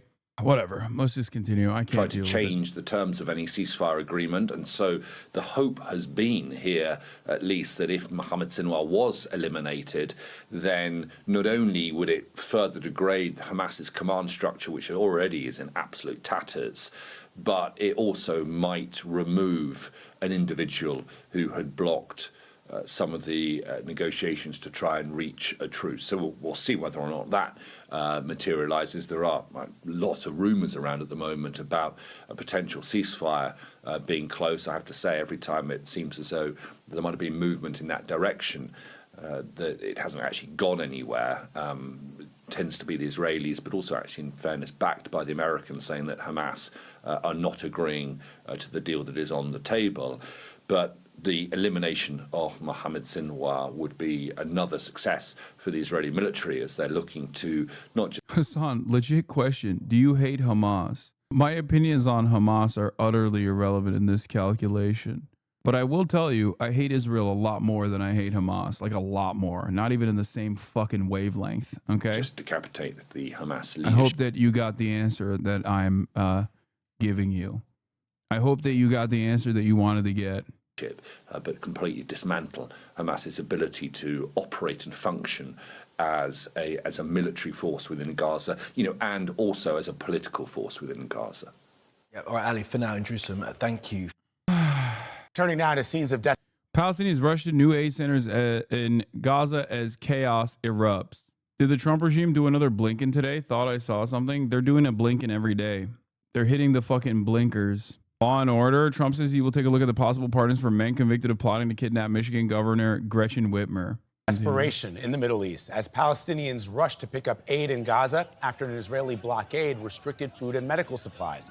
Shots were fired, and local officials say dozens were wounded. The aid is being distributed by a new group backed by Israel and the United States. Ramin Asensio reports in a warning. Some of these images are hard to watch. Desperate Gazans by the thousands rushed one of the 4 new aid centers. There was shooting and we fled, said Hasni Abu Amra. Israel's military said it did fire warning shots, not into the crowd, though some were clearly wounded. Despite this chaos, over 460,000 meals were delivered, says the Gaza Humanitarian Foundation. This new aid group is controversial. Israel demanded it as a replacement for the United Nations. It's backed by the U.S. Yeah, look, by the way, the aid group is also another way to farm, another way to boost the Israeli economy, probably spending exorbitant amounts on Israeli manufactured products too. Great stuff. U.S. and run by American contractors and ex-military. The UN refuses to work with it, saying aid should be distributed by an independent body. Up and down the strip, hunger is dire and death hovers near. This baby girl, Siwar Ashur, just months old, should weigh close to 15 pounds. She's less than 5. Yet some children still find reason to smile. 11-year-old influencer Yakin Hamad said, in Gaza, nothing is impossible, as she offered survival tips. And they killed her. She's dead now, by the way. In one of her last posts. An Israeli airstrike killed her Friday. Her body just recovered. Yeah. So that right here, this right here, and the way that they're covering this is the way that they should have been covering this. Like, imagine, I never thought in my life that I would see CBS Mornings be like, Israel killed this little girl, like humanizing a victim of Israel's Holocaust is a shocking change of attitude in the way that the media is covering this stuff. Okay? What possesses an entire army to murder a child for her social media clout? Someone in the Israeli leadership thought it was a good idea to bomb this activist. An entire chain of command executed the strike. Had only one person objected, Yakin would be alive, but none did. Yeah. Another shift from CNN on Israel. Every time I was sure this was the end. Former IDF hostage in Gaza says one of her biggest fears was Israeli strikes. This has been what they're catching up to, like Haaretz's coverage or Israeli media coverage months after the fact. Fantastic. If they had done this, by the way, someone in the chat said that's a Hamas-backed hostage. That's literally what Israeli society's reaction was to these hostages. Anytime a hostage came out and was like, I actually wasn't treated that poorly by Hamas. I was more so terrified of the fucking Israeli bombs that were exploding over my head. Literally, the Israeli society backlash was tremendous. People would just go, you're Hamas. Hamas brainwashed you. You're no longer a hostage. You're a Hamastage. Is this the U.S. trying to wash their hands of what Israel's doing? I think it's somewhat the media trying to do the classic balancing act where they have to at least come across as legitimate, and you can't come across as legitimate if the overwhelming majority opinion is fuck Israel, and you're still trying to contextualize Israel's violence as like permissible, normal. Did they actually say Hamastage, or did you make that up? I made it up. No, I don't think Israelis are creative enough to come up with Hamastage. All their bangers are all Colombia anti-Semite. Too angry to be humorous. Too hateful and too angry to be humorous. The man filming this scene is quoting from the Quran, invoking the apocalypse. Perhaps those below think they're staving it off. After nearly 3 months of Israeli blockade, here at last, a warehouse full of flour. In central Gaza, it belongs to the World Food Programme. The UN workers, he says, simply melted away as the crowd surged in. Multiple reports of injuries and deaths in the melee. Yeah, These are incredibly desperate people. Israel deliberately eviscerated the civil governance police force by saying they are Hamas, because they are Hamas, okay? So, yeah, of course, people who are starving to death have no mechanism of distribution because they're fucking starving to death. They're being starved to death. It is rather remarkable that scenes like this did not unfold much earlier. A true testament to Palestinian society in Gaza, Washington, D.C. residents would descend into utter chaos by day 2 of this type of siege Gaza has endured. It took Israel destroying decades-old humanitarian aid system, seizing it, and rolling out a new system deliberately designed to produce this chaos. By the way, this chaos is Israel's ultimate goal. It is to showcase the Palestinians as like barbaric and scary because they have actively dehumanized them, and they know that the Western media has actively dehumanized the Palestinians. But I think at this stage in the Holocaust, most reasonable media figures are probably not going to. They're probably not going to aggressively talk about the victims of a Holocaust in mean terms. It follows yesterday's chaos in the far south at a distribution center belonging to the controversial US-Israeli-backed Gaza Humanitarian Foundation. GHF today called this a brief and intentional relaxation of its security protocols, adding that no Palestinians were fired upon and there were no casualties. But our team witnessed a number of injured people making their way north. The UN says 47 were injured and has today again condemned the GHF operation. Israel has in turn repeated its criticism of the UN, saying it was joining Hamas, mafia-like, in trying to block the GHF. Today, it said it had now given out nearly 15,000 food boxes over 2 days. For all the chaos of this week, to get a sense of Gaza's reality, perhaps better to follow these footsteps past rotting debris beneath circling Israeli drones. They belong to Yara, 10 years old. There's only so much propaganda that you can do as Israel while you're simultaneously starving and killing as many children as you possibly can. That's it. Like, no matter how evil people are, they're never going to be as evil as the person who has been propagandized against Palestinians as like the average Israeli has. And therefore, they're going to look at these images and go, this is completely unacceptable. Someone needs to stop Israel. Okay? That's it. She's turned provider for her mother and her 7 siblings. This is her destination, an improvised soup kitchen in northern Jabalia. Step back, I want to fill your pots, but you have to move back, he says. Yara is at the back. The stakes are high, but she waits her turn. Yara says these long walks scare her. She's worried about shelling, about being hit by shrapnel out here alone. But she's more worried about her siblings going hungry. Their father is in the West Bank. He went there for medical treatment before the war. He's stuck. His wife and children have no source of income. Real Americans need to take a deep breath, reach down, grab their balls, and take this goddamn country back in the name of freedom and solidarity for all. The next time we meet her, the family's been forced further south to the streets of Gaza City, clinging on to childhood, to memories she now calls beautiful, eating breakfast, packing a school bag, helping tidy a house long since destroyed.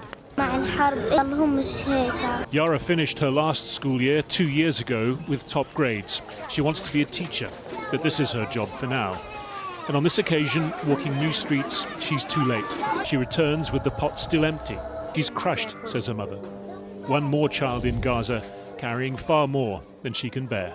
Well, our international editor, Lindsay Hilsum, is in Israel as the country marks 600 days since October the 7th, and she joins us now from Hostage Square in Tel Aviv. Krishnan, of course, there are other victims of this war. 58 hostages, Israeli hostages, taken 600 days ago, and 20 of them, only 20, are believed to still be alive. Behind me in Hostage Square, as it's become known, they're trying to keep them in the public eye because the people here, relatives and friends and supporters of the hostages, think that their government, the Israeli government, just doesn't care. Earlier in the day, there were protests all around Tel Aviv and in other places too, and they had a simple message for the government. Stop fighting, start talking. And it seems that the Americans are paying more attention than the Israelis. because the Americans, they got one of the final American hostage, they got him out through a deal with Hamas, and they are still talking. And in fact, a few hours ago, Steve Witkoff, that's President Trump's envoy, came out and he seemed to be expressing some optimism. I think that we are on the precipice of sending out a new term sheet that hopefully will be delivered later on today. The president is going to review it, and I have some very good feelings about getting to a long-term resolution, temporary ceasefire, and a long-term resolution, a peaceful resolution of that conflict. Well, it's not clear where the Israeli government is in all this, because they had stopped negotiating and withdrawn their negotiators from Qatar. And what Benjamin Netanyahu, the Prime Minister, fears that is if he does negotiate, then his government will fall, because the far right that keeps it going wants to keep fighting. But he needs the support of President Trump and the Americans. You know, earlier this week, I was at a left-wing demonstration where they were protesting against the war, against the killing of Gazan children. And I saw a man in a T-shirt I would never have expected to see in a left-wing demonstration. It said, "In Trump, we trust." Lindsay Hilson in Tel Aviv. What the Well, fuck? a little earlier, I spoke to Amjad Al-Shawar, the director of the Palestine NGOs network in Gaza, who joined me via the internet from Gaza City. And I asked him to describe what's happening today. Horrible situation with full meaning that we are passing through. That you could see the tens of thousands only in Rafah area. That's not in Gaza City. I'm based in Gaza City. No aid entered. It's about 3 months now. Nothing we received in Gaza and the north. These starved people had to walk about 2.5 hours to reach this area for distribution, which not kind of humanitarian hub, it's kind of military hub. And do you think that's going to work as a system to try and feed the population? Nothing can replace the humanitarian system that we all have all over the world context. This is something that hurt the humanitarian principle, and in the same time, it's insult the human beings. And so if you say there's no aid coming to you, I mean, how are you managing? What are you living on? This kind of suffocation, we are managing to live with only half a meal. I cannot imagine it's a meal. Sometimes we are depending on community kitchens to have some rice, and who managed to buy with about 1,000 times expenses, the expensive the things that we are buying if we manage to buy things. So it's a big issue for the Gazans to live here. There is talk of a possible negotiation around another deal brokered by the Americans. Do you think people want Hamas to do that deal now? Yes. It's not from today, from the early beginning that we're pushing every actor all over the world to push all Israel and Hamas to reach an agreement. What if that means Hamas leaving and relinquishing power? Do people want that? Already, Hamas said that. I'm not spoken. Yeah, there you go. It's like anyone who is even a little bit knowledgeable, anyone who is even entertained what the Hamas position looks like here is not utterly oblivious to this. Hamas has said, dude, one must ask the question why mainstream reporters are so surprised at these basic components of this ongoing back and forth ceasefire negotiation process. Who has consistently destroyed the ceasefire process?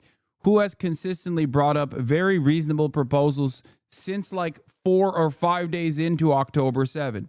It is incredibly frustrating. And the media has genuinely dropped the ball on this. And they didn't even drop the ball means it's a mistake that they did an accident. It's not an accident. It is deliberate. It is by design. How many outlets, with the exception of myself, Dropsite News, and maybe a couple other independent media outlets, how many mainstream outlets have covered Hamas's numerous proposals in terms of the ceasefire? How many outlets have covered the true spoilers, the true spoiling party in this process, Israel? How many Western media outlets have done that? How many Western mainstream media outlets have actually told the truth? It is insane. And not only that, but all of my naysayers in particular want to unironically silence me for that reason. They know that this is a major platform where this alternative perspective that helps you identify the truth of the matter needs to go away.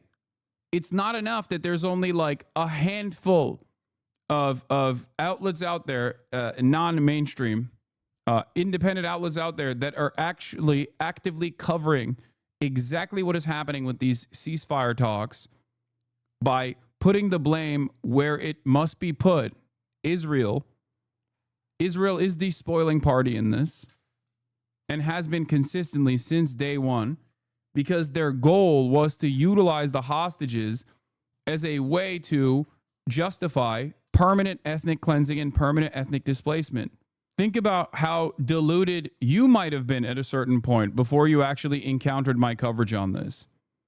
Think about how confused you were maybe when Anthony Blinken kept saying Hamas is just ruining these ceasefire negotiations and that Israel would kill the fucking principal negotiator in Tehran.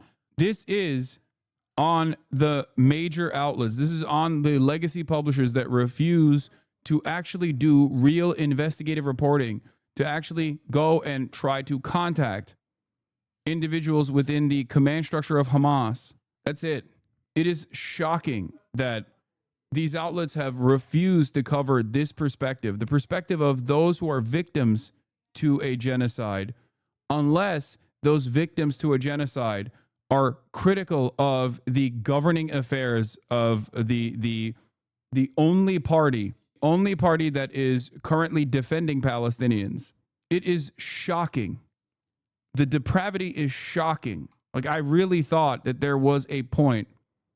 I really thought that I really thought that there would be a point. But already we have this Egyptian plan, which is, it's there. And this approved by all the political parties, that a new governance body will come. So it's few months ago that it was issued by the Egyptians and it's approved by all the Palestinian actors. The problem is Israel now to approve this and to agree on this. And so what do you think the next step is going to be?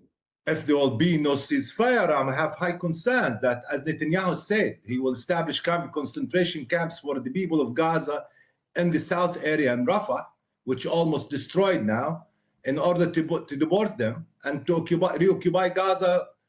All of Gaza will be occupied. We're on the 600th day of this war now. Did you ever imagine this would go on this long? No, ever. In the worst nightmares, I couldn't imagine this happened to us as Palestinians to have. I was largely uninformed about Israel Hamas before I started watching your streams, thinking the war was definitely a bad thing, but complicated because the mainstream media muddied the waters for me and downplayed the situation. I've since been corrected in my ignorance. Yeah. It's good that you were at least open-minded and charitable. And there are many people who refuse to be open-minded and charitable. Okay? There are still a ton of people who have the same perspective that you have, which is, oh, it's just a war. Oh, it's like maybe Israel's going a little too hard. Maybe they should dial it back. But Hamas is really bad. Hamas is the worst party here. Hamas is the primary offending party here. October 7 just happened out of nowhere. It's not that people are just completely devoid of empathy, okay? No, it's not. It's because people are busy with their own personal issues, and that's why the media is incredibly important. It's supposed to pick up the slack for people who are oblivious to what the fuck's going on, okay? You have to remember, your perspective has been shifted on this issue because you're in here fairly frequently, okay? It takes a lot to, one, unlearn some of the primary responsible bigotries here, like Islamophobia. The notion that, like, you've only seen images of hollowed out buildings from the perspective of, like, collateral damage. You don't think about these hollowed out buildings as buildings that were filled with life, with human beings that had dreams. You think about it as like, oh, well, I've seen like images from, Syria. It's kind of like that. They kind of deserve it, or it's just like their thing, it's just like Muslim stuff. They're violent. They're fighting against each other, This is 2 decades, almost 3 decades of tremendous amounts of social conditioning that made Americans dull to this kind of violence happening over there. And maybe even desensitized to the violence that happens here as well. The next step in this process from the media is to honestly cover Hamas's role in this, without just being like Hamas is the primary responsible party for all of the genocide that befalls the Palestinian population. Tens of thousands of people were killed, 90% of Gaza destroyed, and to have such desperate starvation. You know that it's not only Israel. The international community failed the children of Gaza. They witnessed the killing of the children. 17,000 children, infants were killed, women, elders. The majority of people who were killed and injured, they were civilians. Amjad Shawa, thank you very much. Thank you. Overnight, Elon Musk criticizing the president's massive spending bill, said he was disappointed. A couple last things I want to point to here. One, you're also seeing a little bit of that liberal Zionist propaganda take place in terms of like cleanup duty from Haaretz and other outlets. One of the articles that I saw on Haaretz was, parents, here's how to talk to your children about not being so dehumanizing towards Arabs. That was like one article that they released. Here's another one. Most Israelis are not aware of what's going on in Gaza and what is being done in their name. And one of the key culprits in this cover-up, which has such dire implications, is the mainstream media in Israel, which of course conflicts with their other reporting that just came out about 82% of Israeli Jews want permanent ethnic displacement of all Palestinians in Gaza. They finally translated to English. There was a Hebrew article that came out a while back. Israel has one of the highest rates of internet usage in the world. 85% speak English. Government ministers and talk shows have openly celebrated atrocities for 19 months. Poll after poll has shown overwhelming support for ethnic cleansing. They are aware. They have always been aware. So this is like basically playing defense. But even the article itself, as David Grossman points out, acknowledges that Israelis have the capacity to watch international TV and browse the same social media sites where we all see the atrocities daily. Their lack of exposure is mainly because they don't care. Average Israeli is still hardly exposed to what's going on in their name in Gaza. Yes, Israelis can access international news sites. They can choose to watch international TV channels available in Israel. They can click on a story or a post on social media. But most Israelis don't and won't do that, and only partly because of the language barrier. Mainly it's because they don't care. 82%, according to the recent study that came out, 82% of Israeli Jews want the Trump plan, as they call it, permanent ethnic displacement of all Palestinians living on the Gaza Strip. 2 million plus people. Okay, the final solution. 47% want complete ethnic cleansing, like every single person dying, invoking Amalek. 47% want complete ethnic cleansing, like not just ethnic displacement, but like complete ethnic cleansing. The piece then offers a number of reasons that people are tuning out the atrocities committed in their name, including reconstructing lost national honor, which certainly sounds a lot like the Confederate lost causism. Most Israelis have no capacity to acknowledge the suffering of Palestinians. They're so deeply encompassed by their own grief and wartime burdens. Some Israelis are convinced that there are no innocent people in Gaza, that they all deserve to die. Some hope to reconstruct the lost national honor that Hamas trampled on October 7th by destroying Gaza and causing the immense death toll. You know, the war of northern aggression. What? My man, when are you finally going to call Emily from Twitter? We need to see how this arc plays out. What arc? Emily from Twitter. What? What the fuck are you talking about? Are you in the right chat? Anyway, this may all be understandable in terms of what we know about human nature, but what is more incomprehensible is why the mainstream media in Israel is not doing its job. Its fundamental mission to inform its viewers about the reality on the ground. The mainstream media is effectively aligning itself with the sentiments of the lowest common denominator of the Israeli audience, with those who think that all Gazans deserve to die. Yeah. This is another Haaretz article. Yes, to transfer 82% of Jewish Israelis back expelling Gazans. That's where we're at. They are not oblivious to it. Here is the finance minister, Bezalel Smotrich. Hamas has been under tremendous pressure and in distress in recent days as a result of the change in the aid distribution system and its loss of control over the population of the Gaza Strip. combined with ongoing military pressure. We need to continue tightening the rope around his neck and force him into a complete surrender deal with all the hostages all at once. It would be delusional folly to release pressure now and sign a partial deal with him, Hamas, that would give Hamas oxygen and a lifeline to allow Hamas to recover. I will not allow such a thing to happen, period. All it would take for Bezalel Smotrich to shut the fuck up is one call from America, by the way. And yeah, if you think that the Israeli society broadly is oblivious to this, make no mistake, they are not, okay? There are plenty who can literally watch the genocide unfold from mountaintops, okay? They see the death and destruction. They hear the sounds. They hear the cries even. They hear the sounds of bombs. They like it. The idea that they are oblivious to this is ridiculous, okay? In a barbaric display of sadism, Israelis filmed themselves having a barbecue and eating delicious food not far from the Gaza border where nearly 2.4 million Palestinians are being starved to death. Come on, dude. I mean, this is a zone of interest. This is like hosting a dinner party right outside of Auschwitz.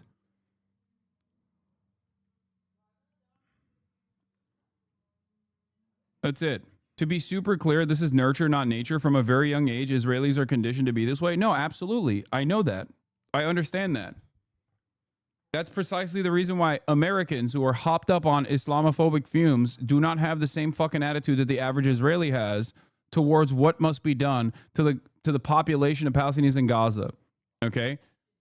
That's the difference. Because these guys literally since birth have actively dehumanized the Palestinian population as a scourge, as a parasitic force, as a problem that must be solved, the Palestinian problem, okay? The Palestinian question that has only one solution, the final solution, okay? It is in every orifice. It is in every orifice of Israeli society.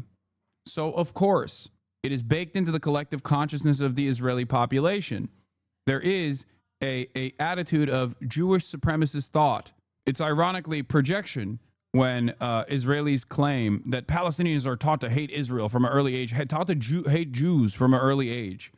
That's what they say. It's like, no, they don't need to learn to hate Jewish people from an early age. They see the Star of David. They see the fucking they see the Star of David's spray painted outside of their fucking houses in the West Bank before their houses blow up. They see the IDF defend the settlers.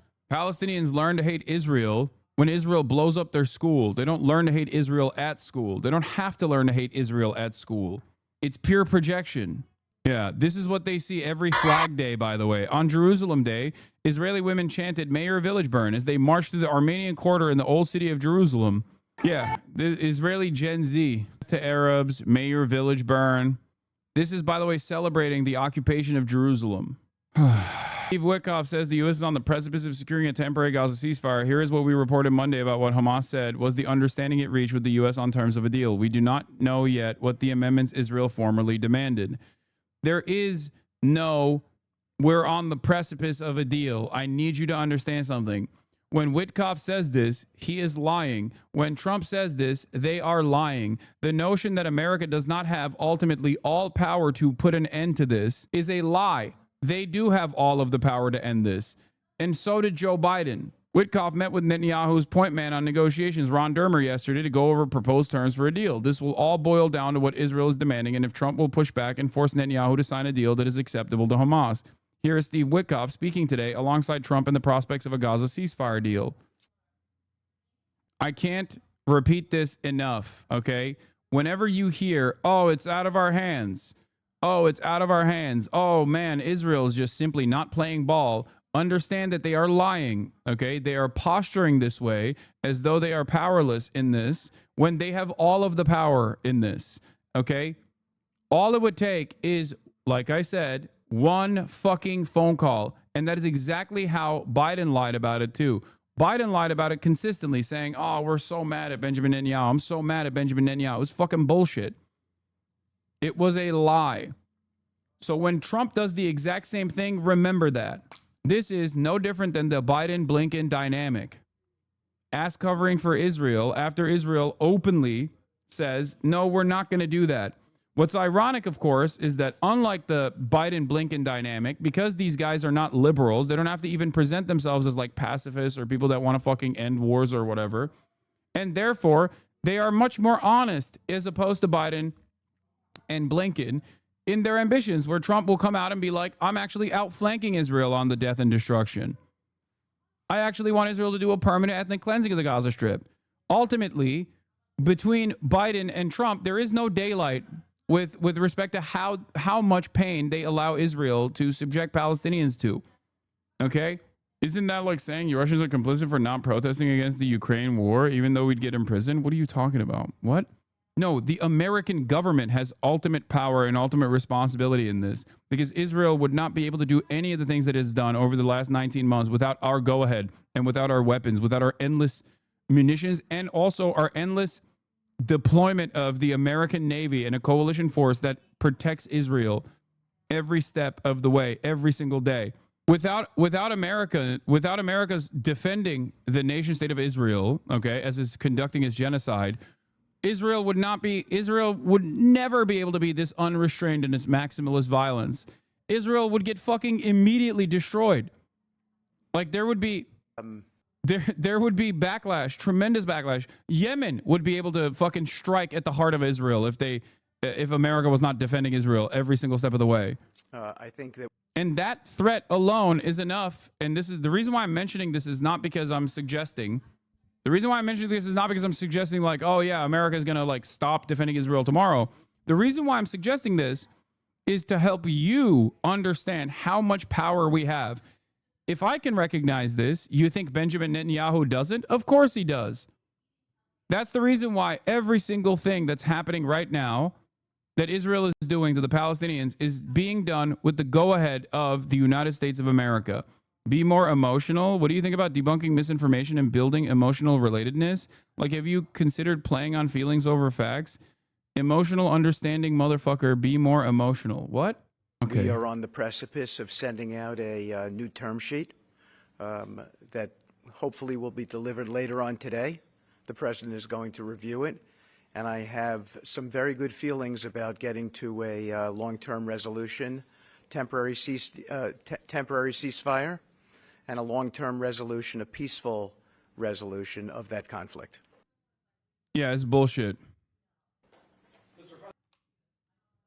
It's bullshit. Hamas officials said the understanding with the U.S. would also include large numbers of Palestinians held by Israel being freed as a part of the deal, but it is unclear if the numbers would be based on previous formulas or a greater number. Hamas has said it wants all for all. When they say we're working tirelessly around a ceasefire, it is indistinguishable from the Kamala Biden dynamic, and the State Department is also indistinguishable from the Blinken Biden State Department. Zateos Prem Tucker challenges the State Department on the horrific images coming out of Gaza, from a little girl surrounded by fire to a doctor who lost 9 of her children. Watch to hear the Trump admin's answer. Just earlier today, the world has been shocked by what's happened in Gaza over the past few days. The silhouette of a little girl. Well, I said it's been shocked over generations about what's been happening in Gaza. Absolutely. And that Hamas certainly has refused to stop that violence. But go ahead. But just in the past few days, we've seen the silhouette of a little girl trying to flee burning classrooms surrounding her, killing people around her. We've seen thousands of Palestinians starved by Israel's blockade, herded between fences as they try to get fed today. A doctor who saw 9 of her children killed by Israeli bombs. All the while, this administration, of course, as we've seen, has sought to deport students who protest this, including one student who wrote an op-ed against this kind of behavior. The administration came in telling Americans it would be more pro-peace, more anti-war than this the is previous... beginning to sound like a soliloquy, sir. Do you have a question, please? Do you have a question, please? I'm curious... Yes, that's a very serious issue, and everyone has your question. Yes. So please ask it. I wonder how you see this administration being more pro-peace or more anti-war than the previous administration, given these kinds of horrors that Americans are witnessing. Yes, well, it is... a dynamic where, as I also just mentioned a little bit ago, we did achieve a ceasefire, something which nobody thought would be possible after the heinousness of October 7th, the nature of what had occurred on that day, the fact that there has to be... Yeah, October 7. Hey, well, can I remind you of October 7?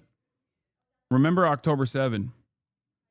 It's like, bro, how many October 7s have fucking happened? How many October 7s have happened since October 7? Get the fuck out of here, dude. A new way, the president has stated, we have to have new ideas to make a difference so this stops and doesn't go from generation to generation. What we've got here is after, I don't know, what has it been, 3 months, a bit over 100 days of President Trump, managing to get, I think, every warring party, every hostile party against other people on this planet to a table to stop. Now, that's the simple part. Making things happen and making it last is another thing. Hamas, we did have a ceasefire. And then Hamas decided once again that that was just not going to do, and they continue to do what they do. That, first of all, again, regarding that particular issues over the last few days, we call on all parties to this conflict to take every feasible measure to mitigate civilian harm. We refer you to Israel for more information on its airstrikes. I hate this. Okay, I can't watch the rest of this. This is so bad. Is D.I. Blinken? Yes. Guys, when Smotrich says, I will not allow signing a partial deal that gives Hamas oxygen and a lifeline, it's utterly irrelevant, okay?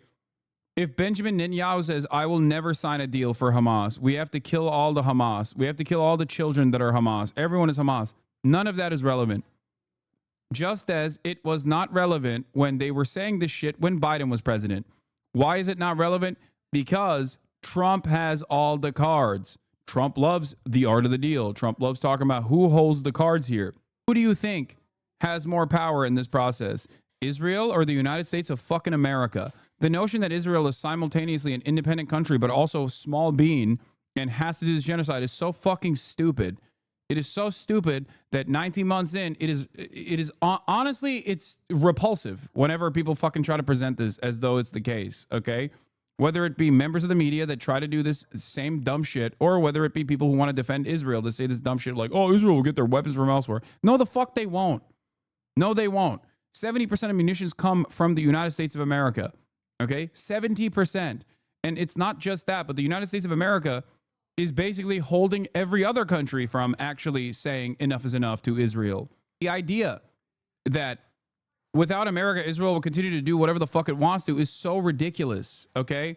This is why I always say, like, there is a peaceful solution to all of this in terms of, like, the end of this. Obviously, there's no peace at this point, and there will never be peace. But, like, when people say, oh, a coalition of the willing invading Israel, it's like, no, it would never get to that point, okay? Because America, if there is enough pressure from Western leadership towards America, directed towards Israel and directed towards America, if the allegiance that America has with Israel becomes so costly politically that they have to recalculate that decision, it will stop.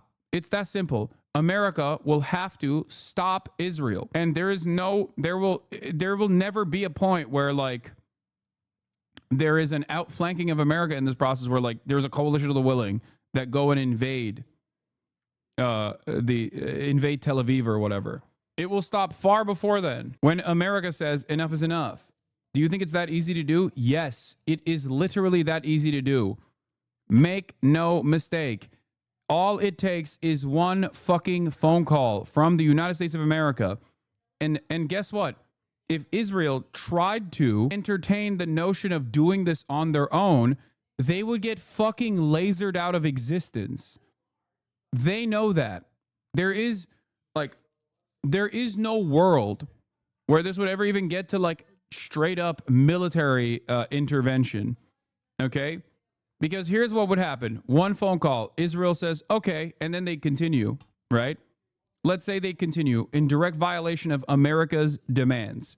Okay? Then America says, all right, no more weapons. And if Israel still continues after that, if they completely deplete their munitions that they got prior from the United States of America, that process would be unimaginably costly to Israel. America would lower the defenses. America would, in a normal circumstance, I'm saying, like, let's say something major has happened. There is a true sea change amongst our politicians, and they're now saying, nope, we're not doing this anymore, okay? You need constant replenishment for the Iron Dome. No more Iron Dome implies, or no more Iron Dome, no more arrow missiles, no more defense system, no more Navy cruisers in the Red Sea that's actively blocking any kind of deployment of munitions into Israel proper. Okay? It's done. It's over. Israel, again, would never allow that to happen. They would stop before it got there. But let's say that that also happens, and then Israel continues to kill as many Palestinians as possible, right? Let's say that even in that process, then come the sanctions. America lowers its defenses. Then America will apply sanctions to the state of Israel. Complete economic collapse of Israeli society in its entirety. Israel is heavily reliant on the United States beyond political support on the global stage. Israel's economy is directly tied to the United States. There are more Israeli companies in the U.S. stock market than like India, China, and numerous other countries combined. Okay? All of a sudden, cutting ties with all financial instruments that Israel relies on would fucking destroy them. It would cripple their economy. It would be over. It would be akin to like dropping a nuke on Tel Aviv at that point. Okay? That's never going, it wouldn't ever get there. But after all of that is done, after all of that is said and done, and if Israel is that aggressively invested in conducting its genocidal operations, by that point, only by that point would there be a coalition of the willing that would invade Israel and forcibly stop this process. That is the reason why I always say America is the responsible party here. It's not just Israel. That is the reason why I say America controls what Israel gets to do, and it's not vice versa. American leadership might rely on Israeli intelligence. American leadership might get their notes from Israel as though they believe that Israel is the perfect understanders of the region and how to dominate the region. Okay? But at the end of the day, we hold all the fucking cards. Israel would not be able to do anything without us. Nothing. Our government is just as responsible for this genocide as the Israeli government is. This is why I get very frustrated with people when they say, oh, this is a Zog, Zionist-occupied government, or Israel controls America. Israel is the puppet master. That is not the case, okay? Those are silly people who want to abdicate responsibility away from the United States of America because they have patriotic feelings. That's why, more often than not, it's usually conservatives that entertain this notion. It's understandable that people think this because that's what it looks like if you are even a little bit aware of what's going on. That's what it looks like. It looks like Benjamin Netanyahu's dog walking Biden. It looks like Benjamin Netanyahu is spitting on even Trump's face, right? That's what it looks like. So I understand it's very dangerous, but that is not what's going on.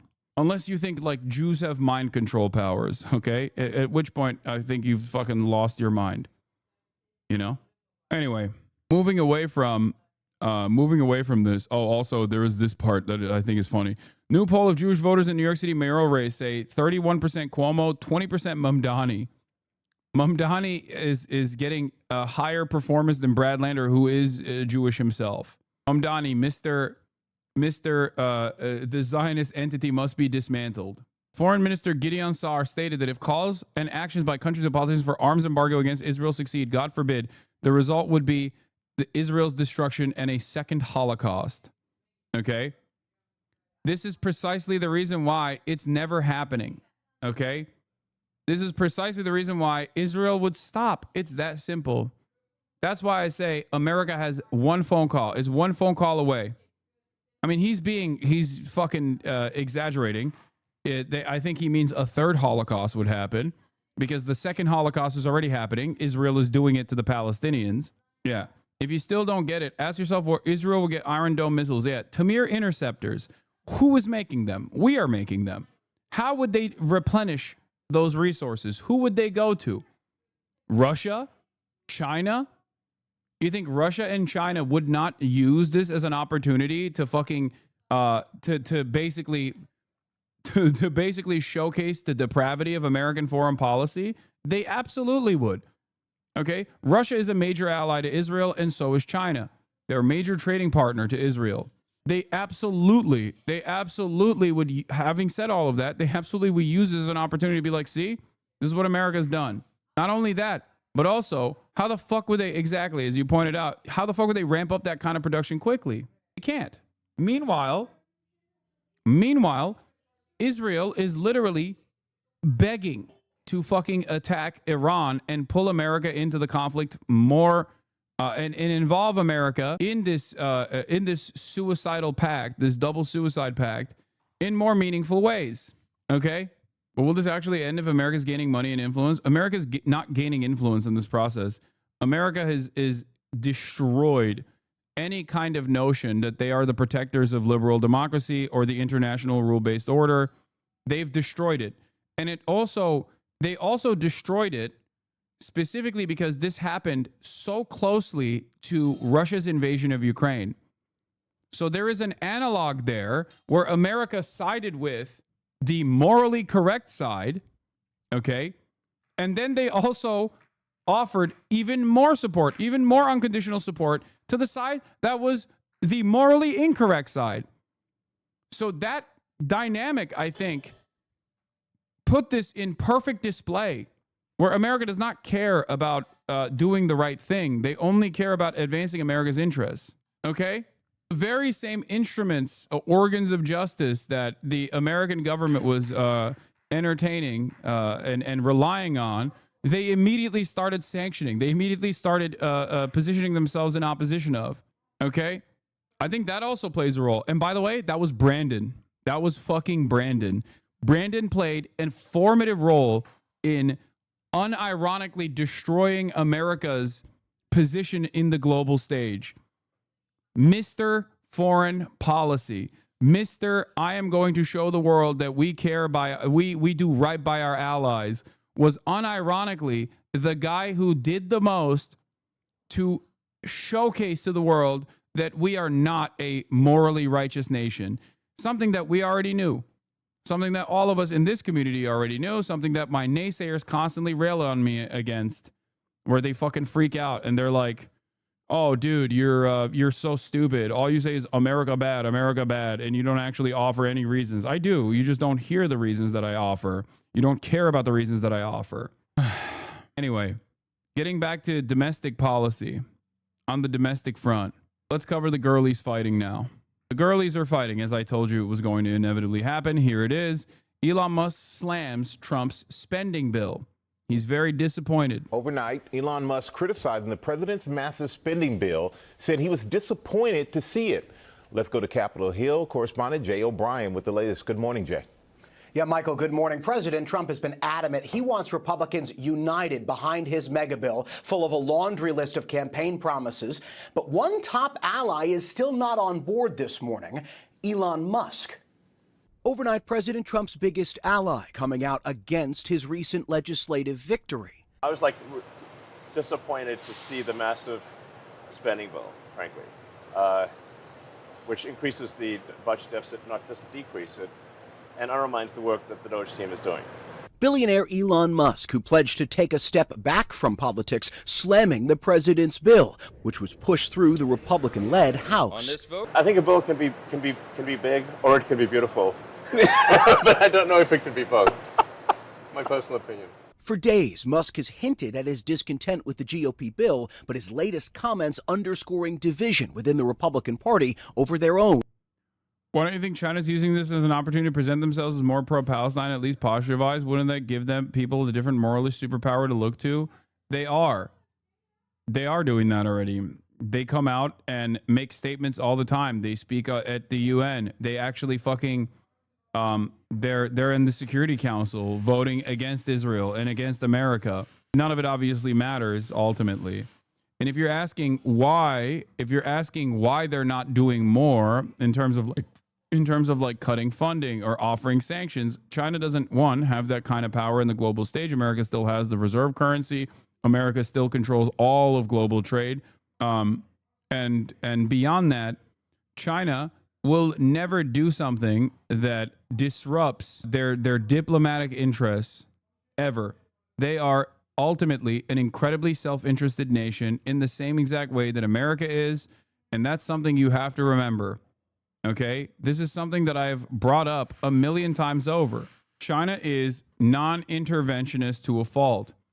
Their understanding of global diplomacy is different as well. They recently set up a separate court, so they are already moving in that direction. a separate court that is supposed to compete against not just like the International Court of Justice or the International Criminal Court, but a separate court that's supposed to handle mediation between two warring factions or two parties that have issues. And that litigation is supposed to basically create an alternative to the Western-backed systems that they have, and it's supposed to find a way that like both parties feel. It's supposed to find a way to offer things to both sides and allow them to also feel both parties to feel like they have something that they got out of this. Something similar to this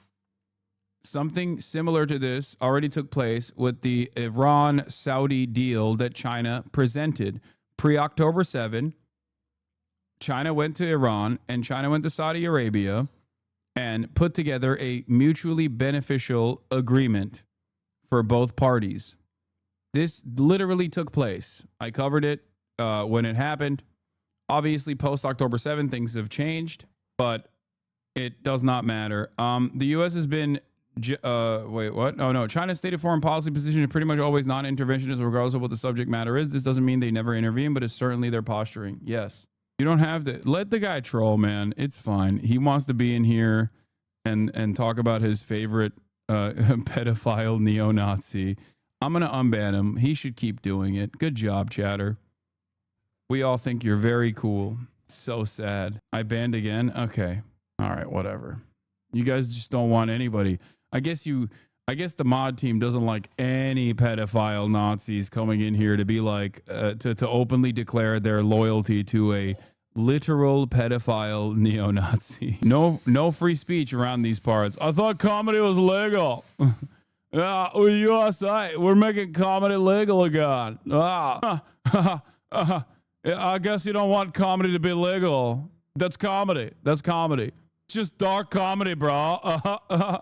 Anyway. Signature legislation. The massive budget bill includes billions to renew.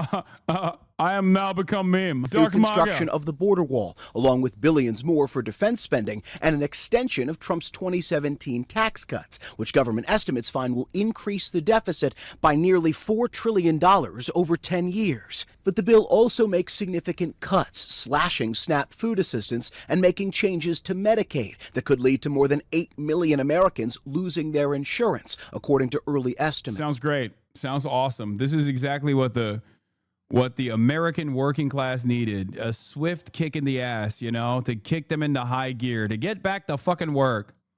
Like some of the ways that they are slashing SNAP benefits, for example, is like, I think it's like lowering the age restriction or lowering the eligibility restriction to like, I think 55, if I'm not mistaken, on the details, where it's like, in the past, if you couldn't find a fucking job and you were 55 years old, but you weren't like so severely disabled that you were eligible for Medicare, okay, you were eligible for like a disability payout, you would still be able to get food assistance, right? Now they're like, nope, get back to work. Get back to work. And your children also have to suffer as a consequence of that. Okay, sorry, sucks to suck. Your children will now starve. Yeah. Kids between ages 7 and 11 can starve as well. That's also great. Fantastic stuff. You know, maybe they should also work, those children. Yeah, dependents are only eligible until they are 7, so that's cool. That's another cool provision here. Hey, we're cutting some of this fucking stuff. Why are we cutting this? Well, because we have to cut this so we can give tax cuts to the wealthy. Are you kidding me? We have to give taxes to the wealthy. Obviously, duh, we have to give taxes to the wealthy and billions of dollars in aid to Israel so that they can have food assistance programs over there without ever having to spend any money on their defense, because we got that shit covered, big dog. You know, they can have free college. They can have free real estate, as a matter of fact, on occupied territory that is illegal. But, you know, we got to do that. We have to keep it going. Now, Trump's massive legislative package is now in the hands of the Senate, where Republicans are expected to make significant changes and then send it back to the House. So the GOP infighting over this bill is far from over. Robin. All right, JR, thanks to you for your reporting. So today we're honored to swear in Janine Pirro, somebody I've known for a long time. Ay, ay, ay. Basically, what right-wingers think about Europe freeloading through NATO. Why is Elon against it? I'm not entirely sure what Elon's arguments against it are. I think he's just like edging. I think he just like thinks it's not cutting the deficit. He's become this like he's become this big deficit hawk with Doge. I'm Cacius Maximus. I'm Doge. Ha ha. It's not enough. It's not cutting enough. I'm Elon Musk. It's not cutting enough.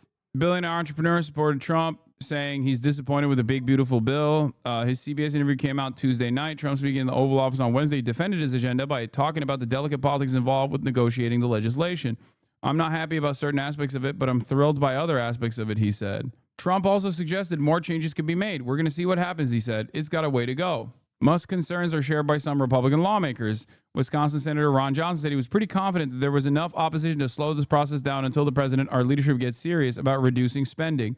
Yeah, that's what they want. They want to reduce spending. They're saying it's not reducing spending enough. Like, as in, it's not making the working poor suffer harder. Okay? I don't understand.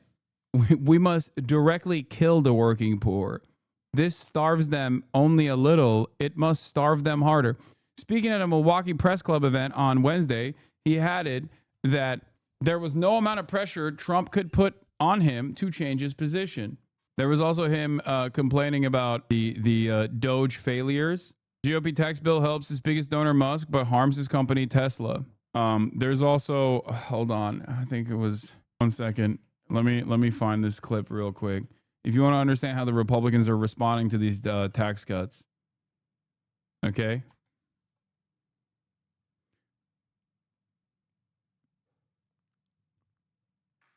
Here, let's take a look at this. After an unfriendly reception in March, he's back again to face his constituents. I'm Alex Whitney here in Seward, where Congressman Mike Flood is hosting his second in-person town hall this year, the first since the House passed President Trump's big, beautiful bill.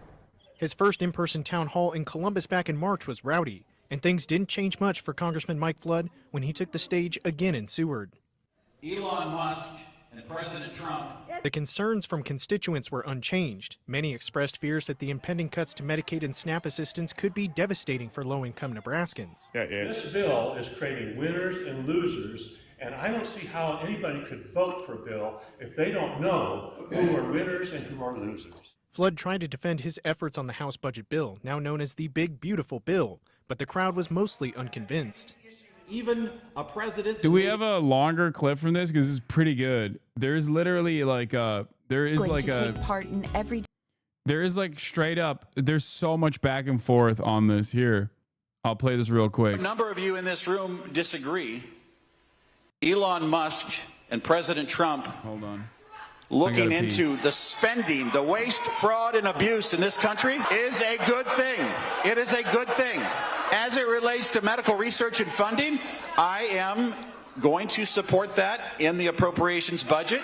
Ultimately, the president has the authority to suspend, but if the Congress says you must do it, he must execute our laws unless there's waste, fraud, or abuse. Okay, next question. Hold on. At your last town hall I attended in Columbus, you emphasized fixing the U.S. debt, as you have here also. Here's where I have the issue with believing that is true what you want. The Tax and Jobs Act, under Trump, added $3.8 trillion itself to the deficit. And extending these cuts, which you have voted for, will add another $4 trillion to the deficit.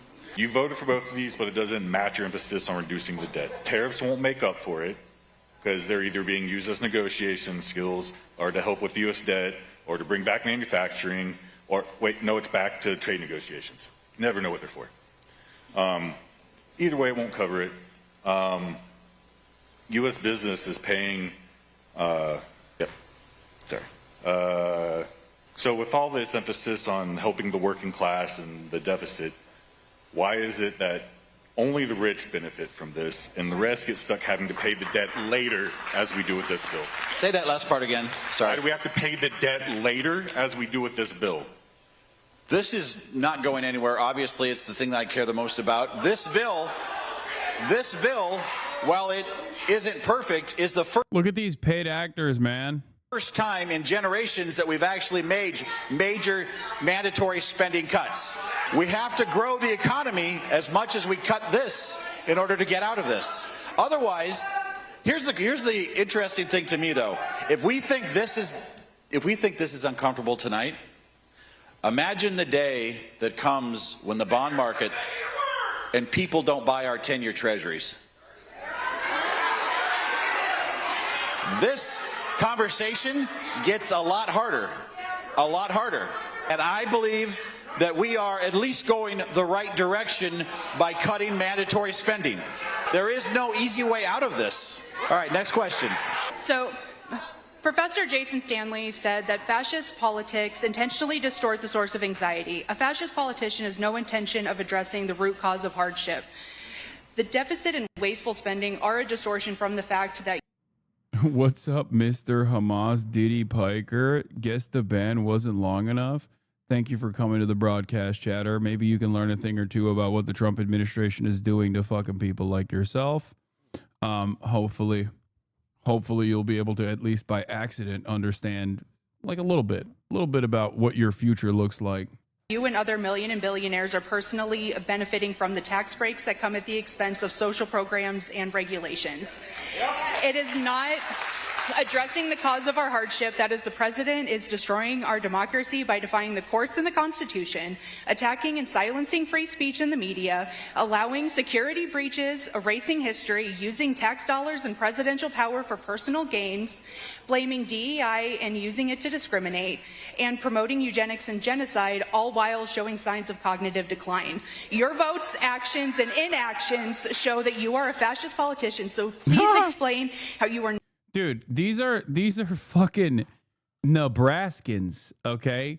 At the town hall for Congressman Mike Flood. This is not a DSA meetup. I need you to understand. Obviously, these are some of the most politically active people. No like normal, regular ass person is like going to a town hall, right? But you must understand. The average person's perspective is closer to yours than you think. Okay? The average person's perspective is closer to ours in this community than the way the media represents these issues. Not encouraging fascism, and are you going to invoke articles of impeachment against Trump? Standing ovations demanding articles of impeachment for Donald Trump. Look at the Barbaras and the Debras in this room. I get that you get an applause line when you call me a fascist, but I'm not. Oh God, he's such a weenie. He is such a weenie, dude. You're calling me a fascist, but I'm not. This is so funny because you're just broadcasting your L, dude. He's like, I get that calling me a fascist is actually making everyone in the room stand up in thunderous applause. But I'm not.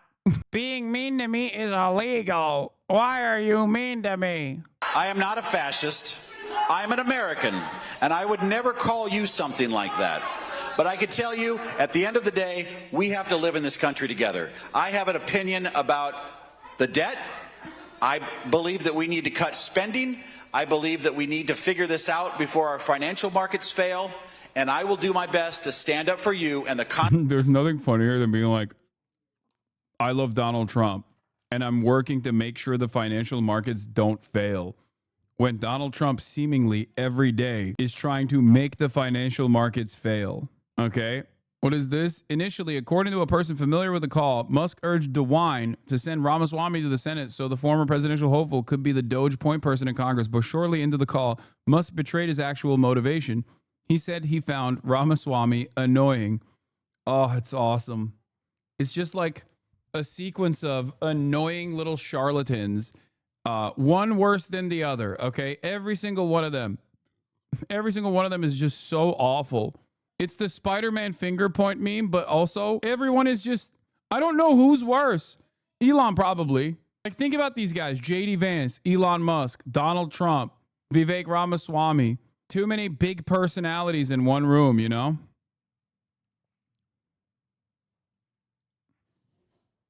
I think Musk is probably pissed Trump isn't doing more to fund the tech billionaire sitting. They're starting to set up. Have you seen this? It's crazy. What? Oh, Honduras, the private tech billionaire for-profit city in Honduras. They're doing this all over, by the way. It's not just in Honduras. Tech billionaires have... This kind of stuff is so crazy. And this is like, they're building like little libertarian utopias all around the world. Or they're trying to build these libertarian utopias all around the world. Tech billionaires have had a noticeable presence in U.S. politics recently. Some are now even practically running the government. But there's something else you should know about, a project many of them are investing in to create alternative models of governance that could have massive implications around the world. It's got a lot of names, but... Yeah. Gulch, Honduran Gulch. The idea is the same. Free private cities. Charter cities. Startup societies. Zones of progress. You know, what I'm really calling... It's not BioShock. It's Ayn Rand, chatters. God damn, some of y'all forget the OG. The OG is Ayn Rand. Is not. Hayır söyleme, şunu söyleyeceğim. For something like tech Zionism. Yeah, we'll come back to that last one in a bit. The idea is to create free market enclaves with their own rules and laws. But is this really a way to jumpstart innovation and bring prosperity to developing countries as its proponents claim? Or is it just another scheme for the wealthy to skirt regulations and taxes and get even richer? Billionaire tech powerhouses like Peter Thiel and Elon Musk champion these kinds of cities, as do others in President Donald Trump's inner circle. Trump even campaigned on building privatized cities on U.S. federal land. These freedom cities will reopen the frontier. There are many of these kinds of semi-autonomous cities around the world, and in late 2023, I visited the most controversial one here on this small Honduran island. It's called Prospera. I think one of the funniest parts about this is that you might think this is new, okay? It's not. Libertarians have tried and failed to do this a million times over, okay? They've tried it with company towns. Much more successful titans of industry like Henry Ford have tried to do this with company towns, and it's failed. And in many circumstances, they try to build this stuff, and then it just collapses because it's just completely unsustainable. I don't think there's any way to like successfully build something like this. I don't think you can do that. You can't like maintain it with crypto. You can't. Because at the end of the day, you need human beings. You need like slaves, okay? You need human beings to work. And they are always going to outnumber the bosses, okay? And that kind of, this is, what's it called? It's like the theory that in the aftermath of a nuclear holocaust, like it's like Fallout, right? If you have these little bubbles in the that all the mega wealthy go to, in the aftermath of the Holocaust, the nuclear Holocaust, that they would not be able to survive because there would be mutiny, right? Like if you had these vaults, there would be too much mutiny, and ultimately the majority that is supposed to be working inside of the vaults for the super wealthy would immediately pick up on the awesome power that they wield by sheer numbers. Okay, because in a dynamic that is that small and that isolated, class consciousness immediately picks up. Immediately, it's like impossible to deal with that sort of thing, which is why all of these structures inevitably fail. They're always bound to fail. Prospera is building the future of human governance, privately run and for profit. If the people of the world do not like their governments, welcome here. Companies based in Prospera pay low taxes and can create their own regulatory frameworks. And that's why it's become a hub for experimental medical procedures not approved by the U.S. Food and Drug Administration. I came to Honduras with the intention of editing and altering my genetic makeup. I've gotten in the habit of getting crazy medical treatments that are only available in Prospera. I also recently got myself like an implant into my hand here. You can program several things into it, like opening a Tesla car. This is the type of person we exist to attract, right? Someone who's trying to do good in the world. That is very hard to do because of regulatory roadblocks. Prospera has raised over $150 million in investments. And some of the names behind that funding are prominent U.S. billionaires and Trump backers. PayPal founder Peter Thiel, venture capitalist Mark Andreessen, and OpenAI's Sam Altman. Crypto company Coinbase has also invested. But this so-called libertarian crypto utopia has generated major backlash. Many Hondurans see Prospera's ability to incorporate land and create its own laws as a threat to the country's sovereignty. This is like a new form of colonization. It's unfair for foreigners to come to Honduras and build and do whatever they want. Even though previous Honduran leaders cleared the way for these private cities, the current one has impeded their development and is trying to fully dismantle them. In response, Prospera's mostly American investors are suing Honduras. A gay fascist crypto kingdom sounds like heaven. Yeah, run by slaves too. Like it would have to operate as a slave colony. For, get this, almost $11 billion. That's nearly 2/3 of its national budget. How is it not exploitative for mostly American investors to come after such a poor country like Honduras for almost $11 billion? They're not coming after a poor country. They're coming here to invest, to create jobs. Since I visited, Prospera's legal future continues to hang in the balance. But here's the thing. What I learned about the fight brewing over this one private city in Honduras gives us a lot of insight into the future of private governance around the world and how local communities could be affected. This is a very simple village, and you're up against this multi-million-dollar project. It's not fair. White colonizers said the exact same shit to apologize for the transatlantic trade slave, by the way. They're building housing, Assam. Why don't you like it? Yeah, this is abundance. This is abundance mindset, and you silly libtards don't, you silly leftists with your stupid leftist opinions don't understand. China and the Asian countries released a joint statement condemning, here it is, joint statement of the Asian China GCC summit. China has also given visa-free travel to the GCC countries, the Gulf countries. In the aftermath of this, here it is in Kuala Lumpur. The following is the full text of the joint statement of the summit of the Associations of Southeast Asian Nations and the Cooperation Council for the Arab States of the Gulf, GCC, and China released on Tuesday. They're recognizing close mutually beneficial economic collaboration, reaffirming desire to further promote GCC relationships. Blah, blah, blah, blah, blah. Where is the juicy stuff? Strengthen the World Trade Organization. Leaders express grave concerns over the developments of the Middle East. Condemn all attacks against civilians and call for durable ceasefire for all concerned parties to ensure the most effective and efficient access for humanitarian aid and relief supplies. Call on all parties to the conflict to protect civilians, refrain from targeting them, and abide by international humanitarian law, particularly the principles and provisions of the Geneva Convention. Acknowledge the advisory opinion on the International Court of Justice, which is the opinion among others at the UN's and especially the General Assembly, which requested this opinion. And the Security Council should consider the precise modalities and further action required to bring an end as rapidly as possible to the unlawful presence of the State of Israel in the occupied Palestinian territory, support the ongoing efforts to release all hostages and those under arbitrary detention, urge all parties concerned. This is basically what Hamas's framework is for a ceasefire, being pushed by all the Asian countries and also the GCC. Not that it fucking matters, because it's just like more pressure from international cooperative agreements against the United States of America, but obviously that has yet to work, so don't know why that would work now. Not exactly sure. Republicans changed the rules. Now practically any action the executive branch takes can be challenged in Congress. Any 30 senators can bring up a vote and get a guaranteed 10 hours of floor time, so Democrats could hold the floor indefinitely if they wanted. Georgia State University assistant professor and former House Oversight Committee staffer Todd Phillips laid this out in a prospect piece earlier this month.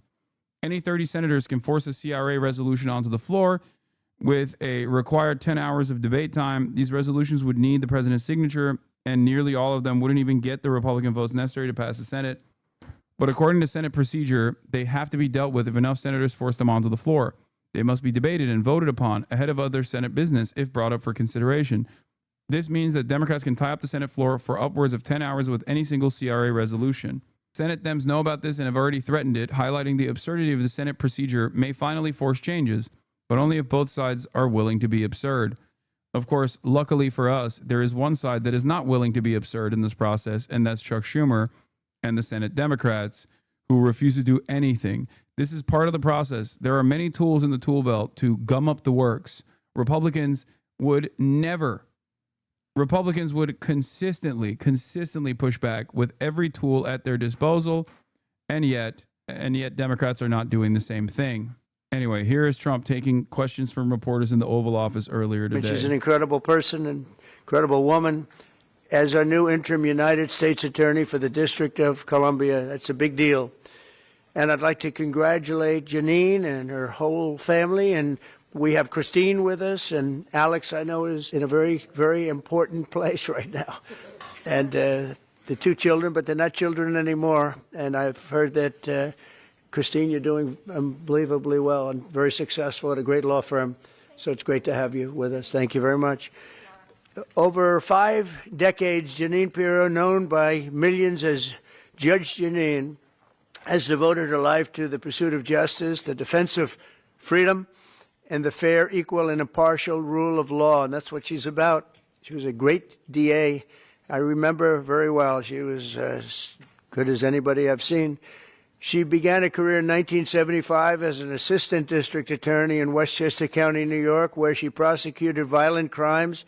And that was a serious prosecution. And she went after real criminals, not fake criminals like we seem to do today nowadays, people that shouldn't be prosecuted, including rape, murder, and was a tireless warrior on behalf of the most vulnerable people in our society. In that role, Janine helped create one of our country's first domestic violence bureaus. I think it was the first, Janine.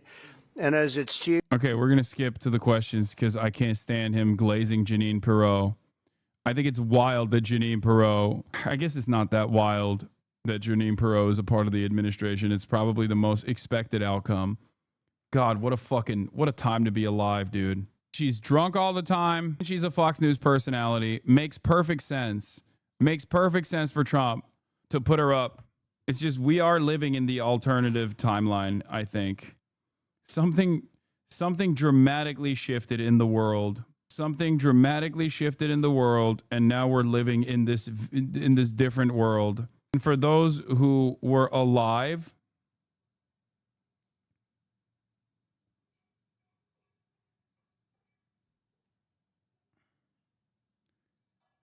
before this dramatic shift happened, every day that goes by is like another step in the descent to madness. Maybe it was Harambe. I don't know. We have no doubt you're going to be fantastic. Thank you, Mr. President. Mr. President, Mr. President, Mr. President. Yeah, please. Mr. President. On Russia, Mr. President? Please. Do you believe the Russians are being disrespectful when they say that your criticisms of Putin are simply an emotional response? And do you still believe that Putin actually wants to end the war? I can't tell you that, but I'll let you know in about 2 weeks. Within 2 weeks, we're going to find out very soon. We're going to find out whether or not he's tapping us along or not. And if he is, we'll respond a little bit differently. But it'll take about a week and a half, 2 weeks. We have Mr. Witkoff is here, who's doing a phenomenal job, is dealing with them very strongly right now. They seem to want to do something, but until the document is signed, I can't tell you. Nobody can. I can say this. That I'm very disappointed at what happened a couple of nights now where people were killed in the middle. He's very disappointed. He's just so sad. He's like, Vladimir, how could you do this to me? Of what you would call a negotiation. I'm very disappointed by that. Very, very disappointed. Yeah, please. You've called for an end to the Gaza war. Given the growing humanitarian crisis and the decision of Prime Minister Netanyahu to expand the military operation, do you have any frustration with his handling of the situation of the war? No, we're dealing with the whole situation in Gaza. We're getting food to the people of Gaza. It's been a very nasty situation, very nasty fight. October 7th was a very nasty day, the worst that I think I've ever seen. It was a horrible day, and people aren't going to forget that either. So we'll see how that all works out. And Steve, would you want to say a couple of words about Gaza because you just have some information? Steve Witkoff, do you want to come up for a second? You might give him a little bit of information as to what's happening with Gaza and also Israel. We're having some very good talks with Iran. We'll find out whether that means anything, but we're having good talks. Congratulations. Well, hi everybody. I think that we are on the precipice of sending out a new term sheet that hopefully will be delivered later on today. The president is going to review it, and I have some very good feelings about getting to a long-term resolution, temporary ceasefire, and a long-term resolution, a peaceful resolution of that conflict. Boo is a lie. Remember, I covered this earlier today. It's a fucking lie. They could make Israel do this literally yesterday. They could make Israel do this tomorrow. They are fucking lying. I need you to understand. This is no different than Biden saying we're working tirelessly around the clock for a ceasefire. This is no different than Kamala Harris saying that. Okay, this is no different than Anthony Blinken being like, yep, we're working on it. They're not working on it. There is no need to work on it. Okay? The ceasefire negotiation that has taken up many different forms, okay? The ceasefire process is entirely dictated by Israel's inability to contend with the ceasefire because Israel is using the hostages and using October 7 as a mechanism to do permanent ethnic displacement of all Palestinians in the Gaza Strip. That's it. Anyone that doesn't realize this reality is silly, lying to themselves. And America has all of the power to put an end to it. They could do it instantly. It's having to do with Iran. We're having very good talks with Mr. President, you said yesterday that Putin is playing with fire. What will be the consequences for Russia if Russia continues to Well, I'm not going to tell you exactly, but the words speak pretty loud. We're not happy about that situation. I think we're doing very well with Iran. I think we're doing very well with Gaza, but we are doing very well with Iran, and I think we're going to see something very sensible, because there are only two outcomes. You know what the two outcomes is: a smart outcome and there's a violent outcome, and I don't think anybody wants to see the second. But I think we've made a lot of progress, and we'll see. You know, they still have to agree to the final stages of a document, but I think you could be very well surprised what happens there, and it'll be a great thing for them. They could have a great country into the future. Yeah. Mr. President, Elon Musk in a television interview criticized the one big, beautiful bill, saying he was disappointed it didn't cut enough, essentially, that it undercut the Doge efforts. What's your reaction to that? Well, the reaction's a lot of things. Number one, we have to get a lot of votes. We can't be cutting. We need to get a lot of support, and we have a lot of support. We had to get it through the House. The House was. We have no Democrats. If it's up to the Democrats, they'll take the 65% increase. If that doesn't get approved, this country is going to have a 65% increase in taxes and lots of other problems, big problems, almost bigger than that. But we'll have a 65% increase as opposed to the largest tax cut in the history of our country. We will be negotiating that bill, and I'm not happy about certain aspects of it, but I'm thrilled by other aspects of it. That's the way they go. It's very big. It's the big, beautiful bill. But the beautiful is because of all of the things we have. The biggest thing being, I would say, the level of tax cutting that we're going to be doing. We're going to make people really be able to. We'll have the lowest tax rate we've ever had in the history of our country, and tremendous amounts of benefit are going to the middle-income people of our country, low and middle-income people of our country. So we're going to see what happens, because the Senate, as you know, is negotiating with us, and they have to then go back to the House, and it's got a way to go. But I have to say, Speaker Johnson and Thune have done an incredible job. John Thune has done a fantastic job, and they're working together with me and others. And I think we have an amazing, if we pull this off, remember, we have 0 Democrat votes because they're bad people. There's something wrong with them. They'll let people pour into our country. Single biggest problem is we had 21 million people pour into our country, probably higher than that. By the way, these tax cuts that are slated to sunset are his tax cuts from the last administration. Remember, like when he says, oh, there's going to be a massive tax hike, what he's actually saying is the way he designed the tax cuts was so that with the exception of like one tax bracket in the middle, okay, that is not seeing any change. Not in the middle, but like not the top tax bracket, but there's one tax bracket that doesn't see any change in terms of a tax increase. But The only thing that was made permanent is, second from the highest. The only thing that was made permanent is second from the highest tax bracket and also the corporate tax rate. Other than that, it's supposed to fucking increase again back to its pre-tax cut levels. That's how they designed it. They designed it to sunset. Now, technically, Trump thought he was going to be a 2-term president. So, of course, this would be someone else's problem once he was gone. But because he lost in 2020 and then ran again and then won this last election, now he has to deal with it. But it's funny because he's making it seem as though it's someone else's tax policy that he has to deal with. It's him. And the people that weren't supposed to be here. And many of those people are bad. Murderers, drug dealers, the mentally insane. They were closing mental institutions all over the world, not South America, all over the world. They're coming into our country, and we're getting them out. And we're having a hard time because some judges aren't making it very easy for us, and it's tough enough. They approved that. They allowed that to happen to our country. We don't have one Democrat vote. And if I were a Democrat, I'd be voting for this bill, and I'd get elected to any position I want as a Democrat. They're crazy. They're voting for a 65% tax increase. And they're only doing it for hatred. They're not doing it for any reason. They're only doing it for hate. They know hate. it's terrible. Terrible politics, in my opinion. But so we have no Democrat votes. That means we have to get almost These all... Democrats, they hate beautiful things. I called the bill beautiful. I called the bill beautiful. They hate it. They want ugly things. They want an ugly bill. They want to rename it to the ugliest bill anyone's ever seen. It's clear. They don't like beautiful things. Republican votes. And I think we're very close to doing that. I think it'll be very These successful. are tax hikes of hatred. The taco trade, they're saying Trump always chickens out on your tariff threats, and that's why markets are higher this week. What's your response to that? I kick out?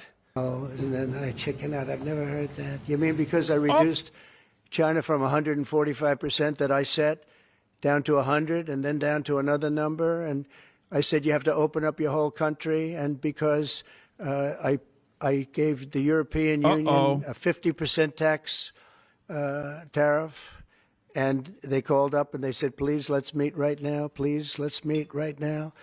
And I said, okay, I'll give you till July 9. I actually asked them, I said, what's the date? Because they weren't willing to meet. And after I did what I did, they said, we'll meet anytime you want. And we have an end date of July 9th. You call that chickening out? Because we have $14 trillion now invested, committed to investing when Biden didn't have practically anything. This country was dying. You know, we have the hottest country anywhere in the world. I went to Saudi Arabia. The king told me. He said, you got the hottest we have the hottest country in the world right now. So 6 months ago, this country was stone cold dead.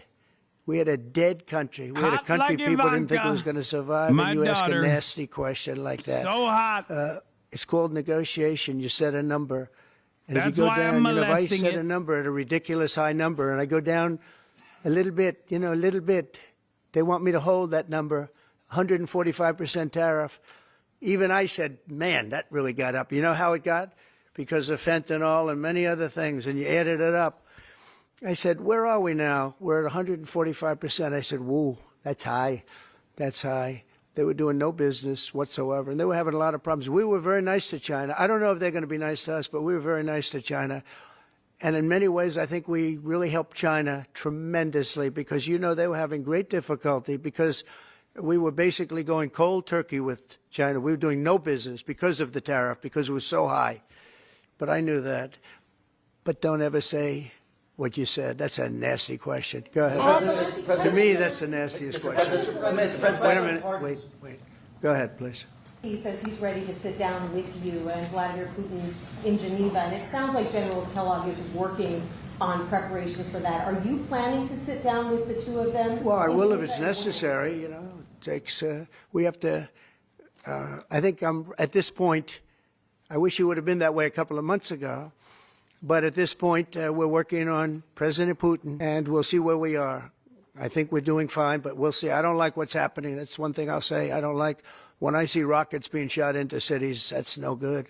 We're not going to allow it. You've always said that the war never would have started if you were Would have never president. happened, and it didn't He doesn't happen. seem willing to do anything that you want him to do. Do you still believe that he wouldn't have launched the war? No, we would have never had a war we would have never had a war. If I were president, if the election weren't rigged, you wouldn't have had the war. You wouldn't have had the war. You wouldn't have had inflation. You wouldn't have had October 7th. That would have never happened because Iran was stone cold broke. They didn't have any money to give to Hamas or Hezbollah. You wouldn't have had that Afghanistan most embarrassing moment in the history of our country. You wouldn't have had any of it. You wouldn't have had inflation because energy costs. Look what happened. I brought inflation down to practically zero. And all of the groceries and all of the eggs and all of the things that you've been hearing about, they're back down. They're way down from where they were.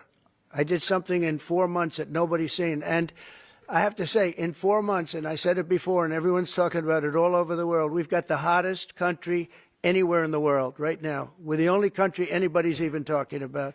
All right, please go ahead. What stopped you from Only the fact that if I think I'm close to getting a deal, I don't want to screw it up by doing that. Let me tell you, I'm a lot tougher than the people you're talking about, but you have to know when to use that. If I think it's going to hurt a deal, this isn't my war. This is Biden's war, Zelensky's war, and Putin's war. This isn't Trump's war. I'm only here for one thing, to see if I can end it, to save 5,000 lives a week and a lot of money, the money being much less important, because I made that money. I went to Saudi Arabia, Qatar, and UAE, and we brought back $5.1 trillion. So I made that money in about 2 hours, the money that we're talking about, but it's still think of it, $300 billion we've spent with no checks, no balances. They just send cash. You can imagine what's happened to that money. I never saw anything like it in my life, but I'm more interested. I think he thinks checks and balances mean literally a checkbook. I have never been more committed to the theory that Trump doesn't know what asylum seeker is, and he thinks that it means that we're letting in people from insane asylums. Then at this very moment, where when he says checks and balances, I think he literally means like an account balance with a checkbook, which is, of course, based. Oh, Joe Biden would never be able to do this. Based. Because I picked up $5.1 trillion and, by the way, got a beautiful, big, magnificent, free airplane for the United States Air Force, okay? Very proud of that, too. They tried to say, oh, it's Trump's airplane. Oh, yeah, sure. It's too big. Frankly, it's too big, much too big. Well, it's here already. Yeah. It's in the country. It's being refitted for military standard. Oh, I don't know, whatever it is, a hell of a lot less than building a new one. We're waiting too long from Boeing. Boeing has got to get its act together. Yeah.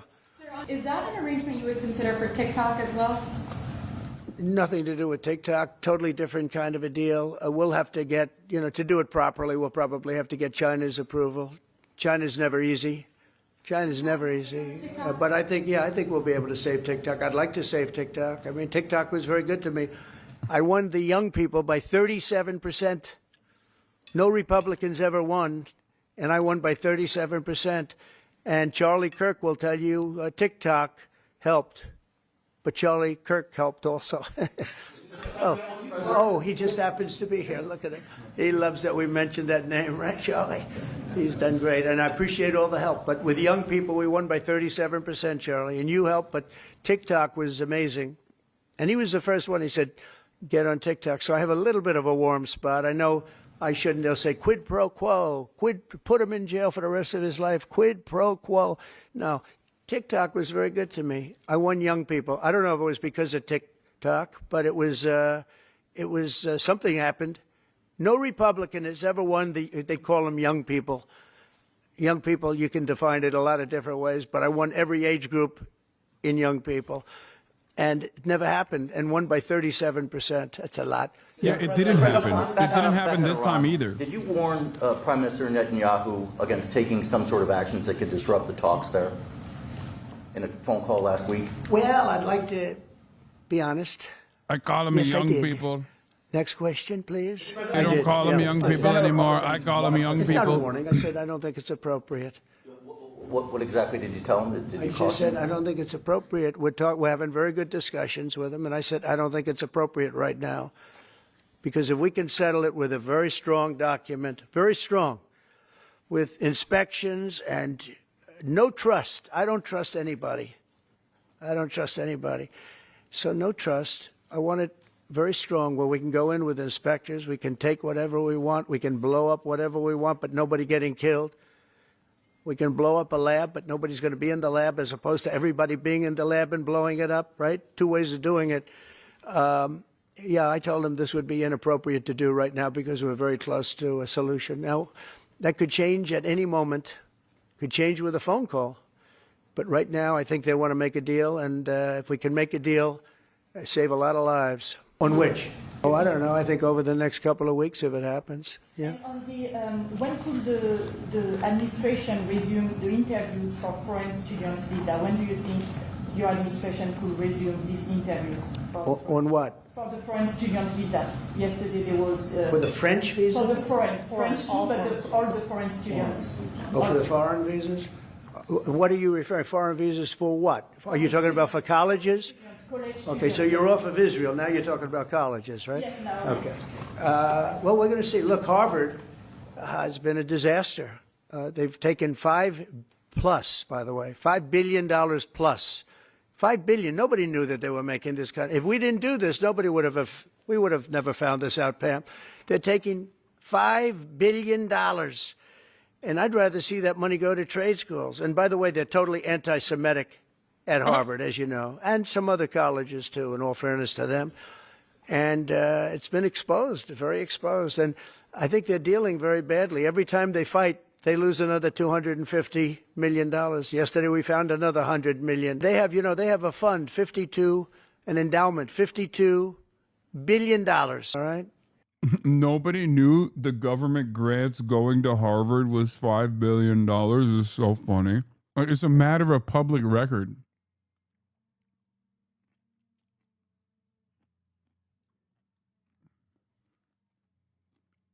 Like, how do you think this happened? They get a lot of that from the United States, and I think it's ridiculous. I think this, everyone's coming up to me saying, we love the idea of trade schools.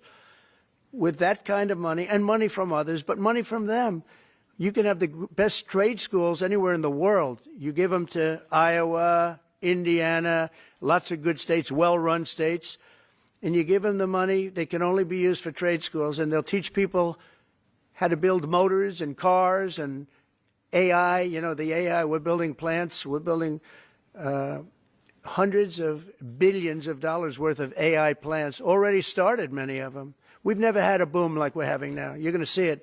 There's never been anything like it. So we're up to about $14 trillion in investments. There's never been anything even close. You look at Biden, this guy, they had people leaving as opposed to investing. And they're doing it because of November 5th, and they're doing it because of the tariffs.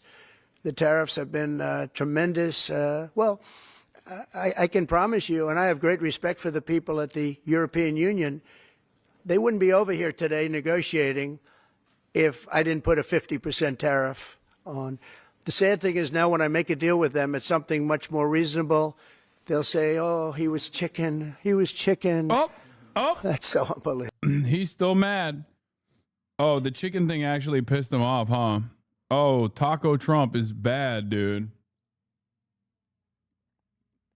On the one hand, I think it's really funny. On the other hand, I think it's really dangerous. I think it's really dangerous that he's this insecure that this could cause him to KFC double down on a bunch of crazy shit.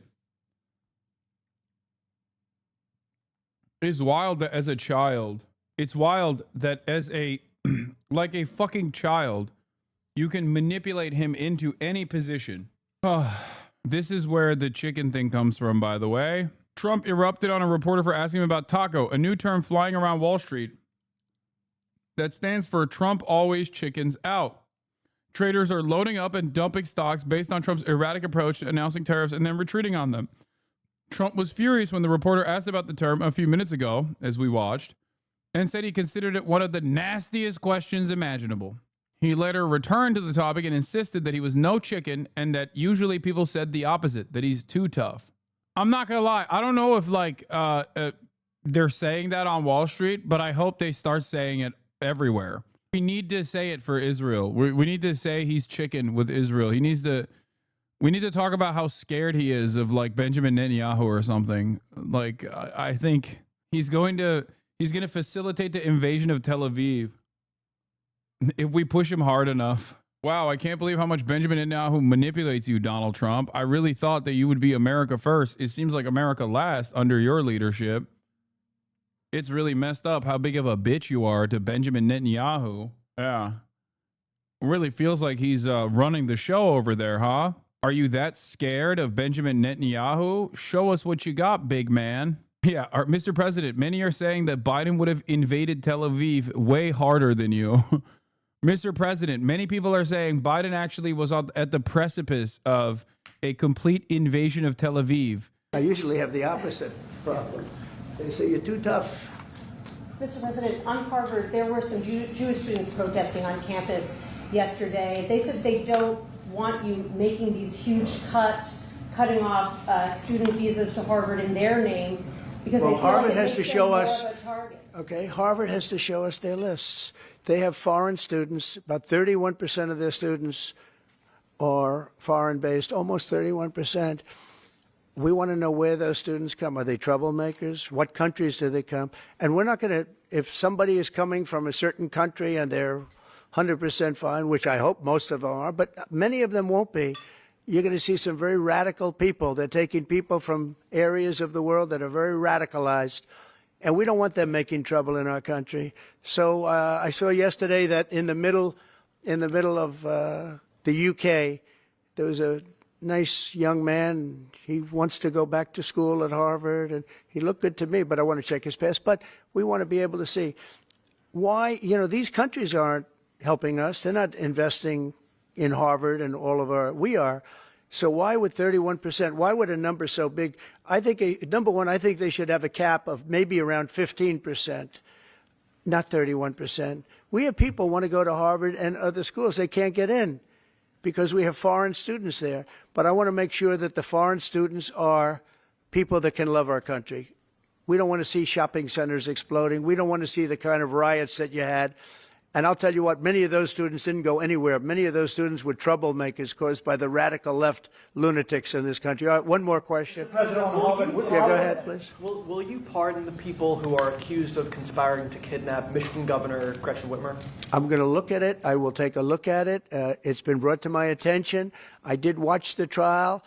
It looked to me like somewhat of a railroad job. I'll be honest with you. It looked to me like some people said some stupid things. They were drinking, and I think they said stupid things. But I'll take a look at that. And a lot of people are asking me that question from both sides, actually. A lot of people think they got railroaded. A lot of people think they got railroaded. And probably some people don't. One more. Go ahead. How will the confrontation with Harvard end? You will see. I don't know. I don't know. Harvard's got to behave themselves. Harvard is treating our country with great disrespect, and all they're doing is getting in deeper and deeper and deeper. They've got to behave themselves. I'm looking out for the country and for Harvard. I want Harvard to do well. I want Harvard to be great again, probably, because how could it be great? How could it be great when you have Harvard announced 2 weeks ago that they're going to teach remedial mathematics, remedial, meaning they're going to teach low-grade mathematics, like 2 + 2 is 4. How did these people get into Harvard if they can't do basic mathematics? How did they do it? I mean, people with 1,600 on their boards don't get in, and they're letting people in, and they're bragging about how they're teaching them basic mathematics. Where did these people come from? So we have to look at the list, and Harvard has to understand the last thing I want to do is hurt them. They're hurting themselves. They're fighting. Columbia has been really, and they were very, very bad what they've done. They're very anti-Semitic and lots of other things. But they're working with us on finding a solution. And, they're taking off that hot seat. But Harvard wants to fight. They want to show how smart they are, and they're getting their ass kicked. Thank you very much, everybody. Part of me wants to keep saying, are you happy now, you fucking stupid libtards that ran on the panic button? You created this issue. You gave him all of the opportunity to weaponize false smears of anti-Semitism to just undermine every fucking liberal institution that you guys cherish. You did this. You fucking did this. You fucking did this. Like, this right here is straight Hitlerian policy, academic receivership, mass lists of foreign students that they want specifically so they can start the process of deportation of foreign students for whichever organization that they might be a part of that they consider to be bad. Libs fucking did this shit, dude. They did it. They set up, they leaned into this idiotic notion that there was a wave of anti-Semitism that was overtaking all these fucking college campuses. And Trump is perfectly using that opportunity to dismantle the intelligentsia. Okay? Good job. I hope you're happy. They still do it. They're still on the same team, but they have visas. The government already has their info. Yeah, but the government doesn't have extensive information on what kind of activities that they're doing on college campuses. They want that. They want private information about the students that normally these institutions are supposed to shelter from the government. And they want to do it without conducting like a legal search. They want to do warrantless surveillance that schools normally maintain and obviously maintain without ever issuing to the government, unless there is a reason to do so. But you can't get this information without a warrant, and you can't get this information for every single foreign student. I'm telling you right now, liberals played a major fucking role in this by entertaining this idiotic back and forth about like, oh, dude, so much anti-Semitism happening on college campuses. Like, we have to put a stop to this anti-Semitism on college campuses. What was that anti-Semitism? What is this? Bill Clinton didn't undo anything after Reagan. He signed in more Reagan policy. Yeah. Good job, Dems. Good job. This student, this Hasanabi student, we are now joined by a interviewed. Harvard PhD student from China who's about to graduate from Harvard. Zealand Ma, thank you so much for being with us. Oh! Let's go! Chinese Hasanabi hands with a PhD, rise up! Chinese Hasanabi hands with a PhD at Harvard University, rise up! Rise the fuck up! Let's go! Let's go! You graduate on Thursday, right? So this should be a celebration. Look at how fucking jacked he is! I'm so proud. I'm so proud. I'm so proud. Look at him. Look at him flexing his fucking biceps too. Woo! Celebratory moment. How are you feeling? I mean, definitely it feels less celebratory than I should feel. I feel a lot of uncertainty. I feel puzzled. I feel shocked to learn. Wait, is this fucking Top G, dude? Is this where we find out Top G's real identity? I kept saying he was like a white Maoist from Iowa, but is it? I have a friend in Harvard, too, who watches you, but not international. I mean, yes, college campuses are where I have the strongest foothold, okay? That's not surprising. I mean, you've seen... No, not Top G, who is a chatter in this... Bro thinks he's Charlie Kirk. Oh, fucking, why would you do that to me? That, you know, because I'm a PhD student doing important research on how AI is transforming workplace. This is something that White House has labeled as a national priority. So it's definitely disheartening and impossible. Hasanabi hit Nebraska. Wow, boring. Who cares? Hasanabi hit China. At least now we know who are the real unappreciated chatters. To see the policy targeting the very people doing that work. Right. Do you plan to stay in the U.S. to work after you graduate, or have President Trump's actions caused you to alter your plans at all? So for now, I think until the hearing, my plan is to stay at the Harvard Business School to continue my research as a postdoc scholar with the D-Cube lab. But, you know, anything could happen in that hearing. And because of these uncertainties, I definitely need to think about, other ways to continue my research. And then, you know, I've also heard about my friends, my colleagues, be it like, U.S. citizen or not, have been considering elsewhere to conduct their research or even moving out of the country. What do you say to those who may be thinking right now, I don't care what happens to a few people at this super rich Ivy League school. Explain why they should care. Yeah, of course. I think first of all, it's not a few people. So this attempted ban could be about over 4,000 unionized workers at Harvard. That includes the graduate students who's teaching, who's grading, who's answering students' email 2 a.m. We are the people who make the university work. And it is also about this work visa called OPT, which is tied to the student visa. If the ban exists proceeds, then this work permit will be canceled, and everyone in the class of 2023, 2024, 2025 will be impacted.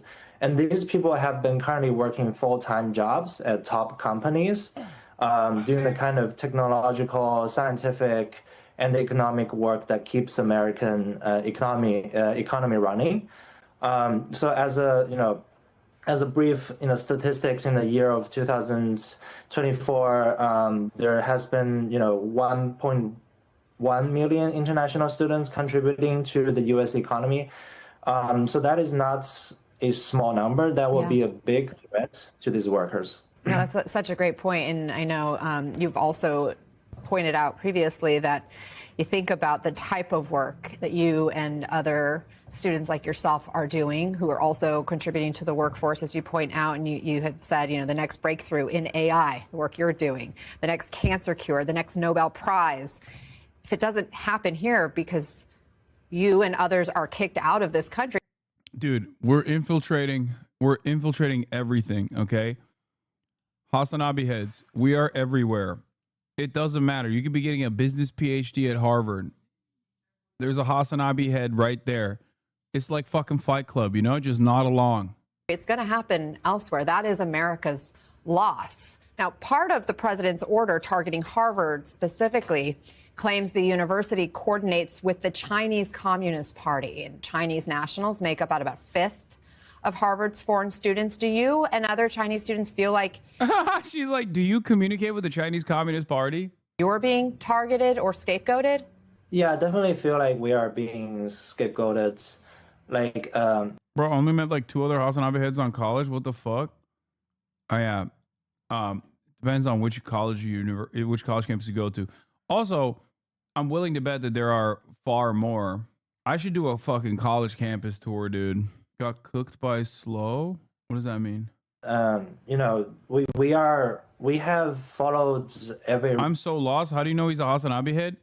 Dog, he's wearing my merch.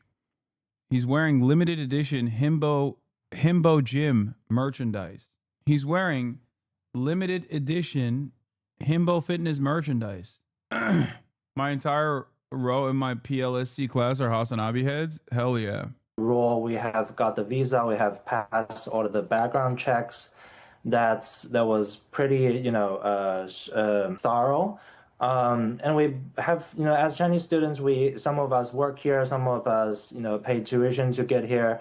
We paid a lot of things, taxes, like federal, state, sometimes even like social security that we may never benefit from. We have contributed a lot to U.S. scientific research, education, and economy, and yet we are currently the one facing uncertainty.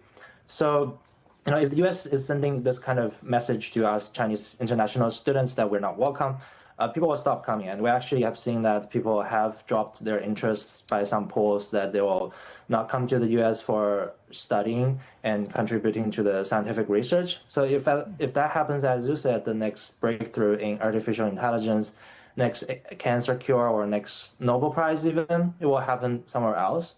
So I think it's really bigger than about immigration. It's about whether the U.S. wants to lead in science, tech, and education, or it wants to give it up. So we're not asking for any kind of special treatment. We're simply asking to be treated equally, and we want to keep doing the work that benefits everybody.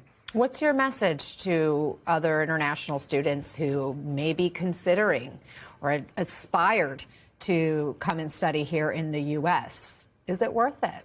Looking back, I feel like it's still worth it. I've met many of my friends in here. I've met people from all over the world, and I have conducted important research with humanitarian negotiators I've conducted important research with doctors and lawyers. I have, this education experience is what makes America great. And I think that people who are considering, now is the time of uncertainty, but I think these things will pass eventually, I think. There were similar policies targeting us in the past, but it all, went smoothly. I hopefully this time will still be the case. So my suggestion to my fellow, maybe Chinese students, I think is be cautious, but still open to the idea of coming to the U.S. to experience this amazing education system. Well, thank you for sharing your thoughts with us and your experience. Celine Ma, appreciate your time and best of luck to you. Congratulations on your degree. Americans don't realize how badly brain drained, like this is going to fuck them in 5 to 10 years. Yeah. No more Chinese Hasanabi heads. Rabani makes a good point here. Oh, yeah. It might be objectionable, but would hardly be unusual if U.S. consular officials vetted visa applicants for hostility to the United States or its government and denied those known to harbor such hostility entering the United States. Unfortunately, numerous governments behave this way. What is absolutely bizarre is that the U.S. government couldn't care less what visa applicants think about the United States or its government. It is their views about a U.S. proxy in the Middle East, Israel, that constitute grounds for visa denial and revocation. Never forget the U.S. government is controlled by Qatari money and owned by Saudi Arabia. That is what's so insane about it. You could say fuck America till the cows come home, and the American government's like, that's free speech. You can be a foreigner who says fuck America, America can suck my dick, and it's fine. But if you say fuck Israel, Israel can suck my dick, the American government's like, we will kill you. You will be deported. You must be deported instantly. You're a threat. You're a threat to this nation's beautiful values. It is crazy. It's wild. And I think a big part of the reason why is because of the pre-existing advocacy groups that are so incredibly aggressive and have a shit ton of institutional clout and control. And I think Trump recognizes that. And that's why they're using Israel as this mechanism of repression. Like, if there were Christian advocacy groups in the country that were as liberal adjacent, liberal aligned, and as powerful, as institutionally powerful, as institutionally influential, they would just be doing this on the virtue of attacking Christian identity. That's what it is. Anyway, Germany and Ukraine to jointly produce long-range missiles for Germany Kyiv. has announced that it will finance Ukrainian-made long-range missiles for the country to use to fight off Russia's invasion. Now, it had been thought that Germany could supply its own Taurus missiles for Ukraine to use. Let's get a bit more detail and bring in our Europe correspondent, Siobhan Robbins, who is in Berlin for us. So, Siobhan, look, this announcement that Germany is going to finance Ukraine's homemade industry to make these long-range missiles, I guess, will be welcome news in Kyiv. Do we get any more detail, or perhaps not, on the Taurus missiles and whether they'll be provided as well? Yeah, Taurus was the word that definitely wasn't the headline on either the Chancellor or the President's lips today. But let's just go through what was announced in this joint news conference by President Zelensky and the new German Chancellor, Friedrich Merz. So, as you were saying, one of the things that they've said will happen is that Germany is going to help fund the joint production of long-range missiles in Ukraine and also possibly in Germany as well. They're basically, this is the very first step on this journey together. They're going to sign a document about this today, and hopefully we'll get more information as the days and weeks go on. However, maybe not, because the Chancellor was saying they would keep many details close to their chests for military reasons. Now, other things that Germany confirmed was that it would continue military assistance, that it would help to fund some of the Starlink. This is wild. EU is soloing now. I don't know. Is that a good thing? No. It's fucking wild, because how long do you think that would take? That means that they're gearing up for permanent war.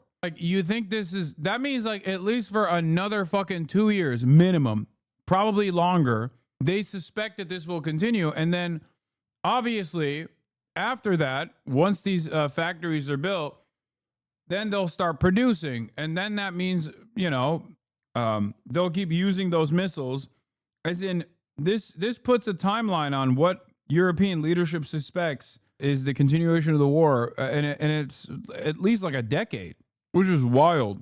Starlink services that are given to Ukraine, and also the fact that Merz has said he will do everything he can to ensure that the Nord Stream 2 pipeline is not put into operation. The other thing that he underlined is that he said he didn't feel that Putin has made really any efforts to take part in peace talks, and Zelensky seemed to welcome what was announced today, and also underlining his view that the only way to get Russia to the negotiating table is with continued pressure. And it's interesting that Germany said that they would back the next round of sanctions being worked on by the EU, but also try to talk to the US about sanctions as well. So what does this all really mean? Well, what it doesn't seem to mean at the moment is that Taurus missiles, these long-range missiles which can fly for more than 500 kilometers, are going to be sent imminently. It does allow Ukraine to start its own production or get a boost to production, and I guess that's good for the long-term security of the country. Also, both of those leaders looking towards the future of Ukraine once the war ends, and so as we speak, Zelensky has been meeting business leaders here to talk about how the country can be rebuilt. We have already had some reaction from the Kremlin. They have said this is nothing but further provocation, very irresponsible, the position of Germany. I think the big question is, how long will this all take? How long will it be until this joint production of long-range missiles begins? President Trump is considering new sanctions on Russia as he warns Vladimir Putin over repeated attacks on Ukraine with no peace deal in sight. Senior White House correspondent. If you played any 4X games, you know that EU backing down would be a huge strategic blunder. I mean, there is no... Like, Europe is nothing, okay? Europe is nothing, especially in this process. Especially because, like, all of its military power still comes from NATO, which is America. So, this could be one way. This could be one way for our European allies to basically militarize without raising any alarm bells, which is a demand being made by America anyway. You frogs not going to like this? I mean, it's true. Because Europe can only do so much as to try and pressure America. Okay? There is no real genuine material impact that the European countries can have outside of what America's demands are. Okay? So when they try to cut side deals, like, there's nothing they can do. The reality of the matter is, there's nothing they can do to help Ukraine. So this is them doing their very best. Outside of disbanding NATO or sending their troops into Ukraine, or forcibly removing all Ukrainian able-bodied men that have refugee status from within the boundaries of the European Union and pushing them into Ukraine so that they are drafted, trained, and sent to the fucking front lines. There's not much Europe can do to change the dynamic of the situation, because the biggest problem here is a lack of manpower, diminished confidence in being able to hold out. They're trying to make up for that with, like, technological improvements in the battlefield. They have, like, crazy ass drone shit. They do, like, drone walls now. They have all the latest and greatest in drone technology. Okay. I see the Russian tanks getting smoked by drones. I see all of it. But at the end of the day, when they're doing massive pushes with overwhelming manpower, there's only so much that technological improvements or technological efficiency can help. Russia also has drones, though. No, I know. Russia's got drones. Ukraine's got drones. Drone warfare is all over the place. But one major issue that Ukraine has is that they don't have enough manpower. Germany has a rather unique economic late-stage capitalism problem. We're running out of demand for our production capabilities, even with falling birth rates. Eternal war is a way to create artificial demands as long as there's targets to strike. The capitalist powers of the world are preparing for global confrontation and world war. This is why I hate the new Cold War narrative, because the present historical moment of multipolarity combined with the collapse of U.S. hegemony is the basis for a world war, not Cold War. Yes, but there has never been a world war with nuclear-armed nations. The entire reason as to why there is a Cold War and not a World War after World War II is because of nuclear armament. We have never fought We have never fought a global war where either party has nuclear arms. That's the difference. And no, I don't think the fucking Golden Dome makes up for that. Have you seen some of those Chinese warheads, dude? Are you kidding me? There's like warheads that just fucking scramble up and have like 5 nukes on it, and then they just go in random directions once they enter the American airspace. Like, there's no, what are you supposed to do to that? That's just one missile. Now imagine them launching like 30 of those bitches. Drone swarms off the coastline. There's also, I think, a technology gap, a technological achievement gap. And I think anyone who works in defense in the United States of America is kind of deluding themselves into thinking that we are 20, 30 years ahead of the game. I think that that level of confidence is not only wrong, but it's like a dangerous confidence that people have. It's unearned. And we're actively working to dismantle that regardless with like our anti-brain drain initiatives. Bro, you're not an arms expert. Please chill. I'm not. That's why proxy wars exist when 2 superpowers fight indirectly. Exactly. Why the fuck were we doing all these proxy wars if we were going to do a full-blooded state versus state conflict with nuclear armed nations? True scale of modern nuclear weapons. Science time. Attention. We are now at DEFCON 1. Security lockdown. Russian nukes in space. The country recently tested a nuclear-capable hypersonic missile. Hypersonic missiles and aircraft could be the future of warfare. If only they would one of take the out most powerful nuclear weapons. If only they would take out the California coastline with me in it. You know what I mean? Finally. In the world is the B-83 nuclear bomb. I'd be done. I'd be done with this nonsense every day. The heavyweight of the U.S. arsenal. Weighing about 2,400 pounds or 1,100 kilograms and stretching 12 feet or 3.7 meters in length with a diameter of 18 inches or 46 centimeters, it's roughly the size of a small car. But within this imposing frame lies a force of unimaginable destruction. The B-83 is a gravity bomb, meaning it's dropped from an aircraft and relies solely on gravity to reach its target. No rockets or propulsion systems, just a free-falling descent. This might sound simple, but the devastation it can unleash is anything but. Carried by strategic bombers like the B-2 Spirit stealth bomber and the B-52 Stratofortress, the B-83 can be delivered deep into enemy territory. With a blast yield of up to 1.2 megatons of TNT, the B-83 is approximately 80 times more powerful than the bomb dropped on Hiroshima, which had a yield of about 15 kilotons. To put that into perspective, imagine the explosive energy of 1.2 million tons of TNT detonating in a single moment. But the B-83 isn't just about raw power. It's designed to penetrate underground bunkers, burrowing into the earth before detonating. As for how many of these weapons exist, while exact numbers are classified, experts estimate that there are about 650 B-83s, and it is thought there are about 200 B-83 bombs in active service. This number has decreased over the years due to arms reduction treaties and modernization efforts. In fact, there are plans to retire the B-83 altogether in favor of more advanced, lower-yield nuclear. The only good news about modern nukes is that the fallout isn't as big as an issue anymore, and due to technological advancements and accuracy, warheads aren't as big as they were in the Cold War. Also, fusion bombs can, at distance, shred biological matter without destroying infrastructure. Oh, great news. If a nuke drops and it's a fucking fusion bomb, then at least we'll have free real estate once the dust settles. Is that the good news?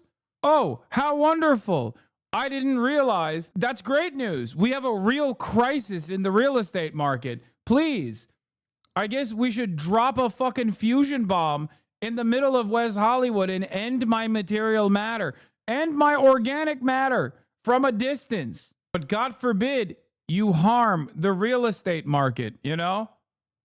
This is like, you know what this reminds me of? It reminds me of like during World War II when the American War Department was telling the American bombing missions to purposely avoid American factories that were operating in Germany. That's number one. Or who could forget in Vietnam when the Department of Defense was telling its Air Force not to bomb the rubber trees because those were fucking owned by, what was it, Michelin? Like an American corporation. It's like, thank God we have bombs that won't harm capital, but will just simply erode, simply destroy all living matter. It wasn't Michelin. Sorry, I forget. It was like an American, I don't know. Maybe they were protecting the French interest there. Who knows? Goodyear, maybe? It was Michelin from when it was French Indonesia, Indochina. Nuclear weapons. To grasp the true magnitude of the B-83's destructive power, imagine a single one detonated as an airburst over Beijing, China. The immediate fireball would engulf an area over 4 square kilometers or 1.5 square miles, vaporizing everything within its radius. Buildings would collapse within a 7.5 kilometer or 4.6 mile radius due to the intense blast pressure, flattening much of the city center. Windows would shatter up to 21 kilometers or 13 miles away, sending glass shards flying and causing injuries even in distant neighborhoods. The thermal radiation would cause third-degree burns to anyone within 13 kilometers or 8 miles, covering an area of over 500 square kilometers or over 200 square miles. In terms of human cost, such a detonation could result in an estimated 1.5 million immediate fatalities and over 3 million injuries, and that's just from a single B-83 bomb. The United States operates about 76 B-52 Stratofortress bombers, which were once capable of carrying up to 8 B-83 nuclear bombs. However, by 2010, U.S. Strategic Command removed nuclear... Chatter said, I don't think we should do this. I agree. Gravity bombs from the B-52's arsenal, as the aircraft was no longer considered capable of surviving modern air defenses. Today, only the U.S. fleet of 19 B-2 Spirit stealth bombers is tasked with delivering nuclear gravity bombs, including the B-83, with each capable of can we not? carrying up to 16 B-83 nuclear bombs. This means the potential for devastation isn't limited to one bomb, but could involve numerous simultaneous detonations, exponentially increasing the destructive impact. In imagining the true scale of modern nuclear weapons, at number 4 on the list is the Trident II missile, a cornerstone of the US and UK nuclear deterrent. Unlike gravity bombs like the B-83, the Trident II is a submarine-launched ballistic missile, or SLBM. The Trident II missile is an engineering marvel. Weighing about 59,000 kilograms or 130,000 pounds and stretching 13.5 meters or 44 feet in length, it's a 3-stage solid-fuel rocket capable of traveling over 12,000 kilometers or 7,500 miles. This incredible range allows it to strike targets virtually anywhere on the globe, from submarines hidden deep beneath the ocean's surface. What truly sets the Trident II apart is its use of multiple independently targetable re-entry vehicles, or MIRVs. Each missile can carry up to 8 nuclear warheads, typically the W-88, each with a yield of 475 kilotons. That's about 30 times the power of the Hiroshima bomb for each warhead. This means a single Trident II missile can deliver devastating blows to multiple targets across a wide area, effectively multiplying its destructive capability. The missile's guidance system is highly advanced, combining astro-inertial navigation with GPS updates to ensure remarkable accuracy. It's capable of hitting within 100 meters of its target after traveling thousands of miles.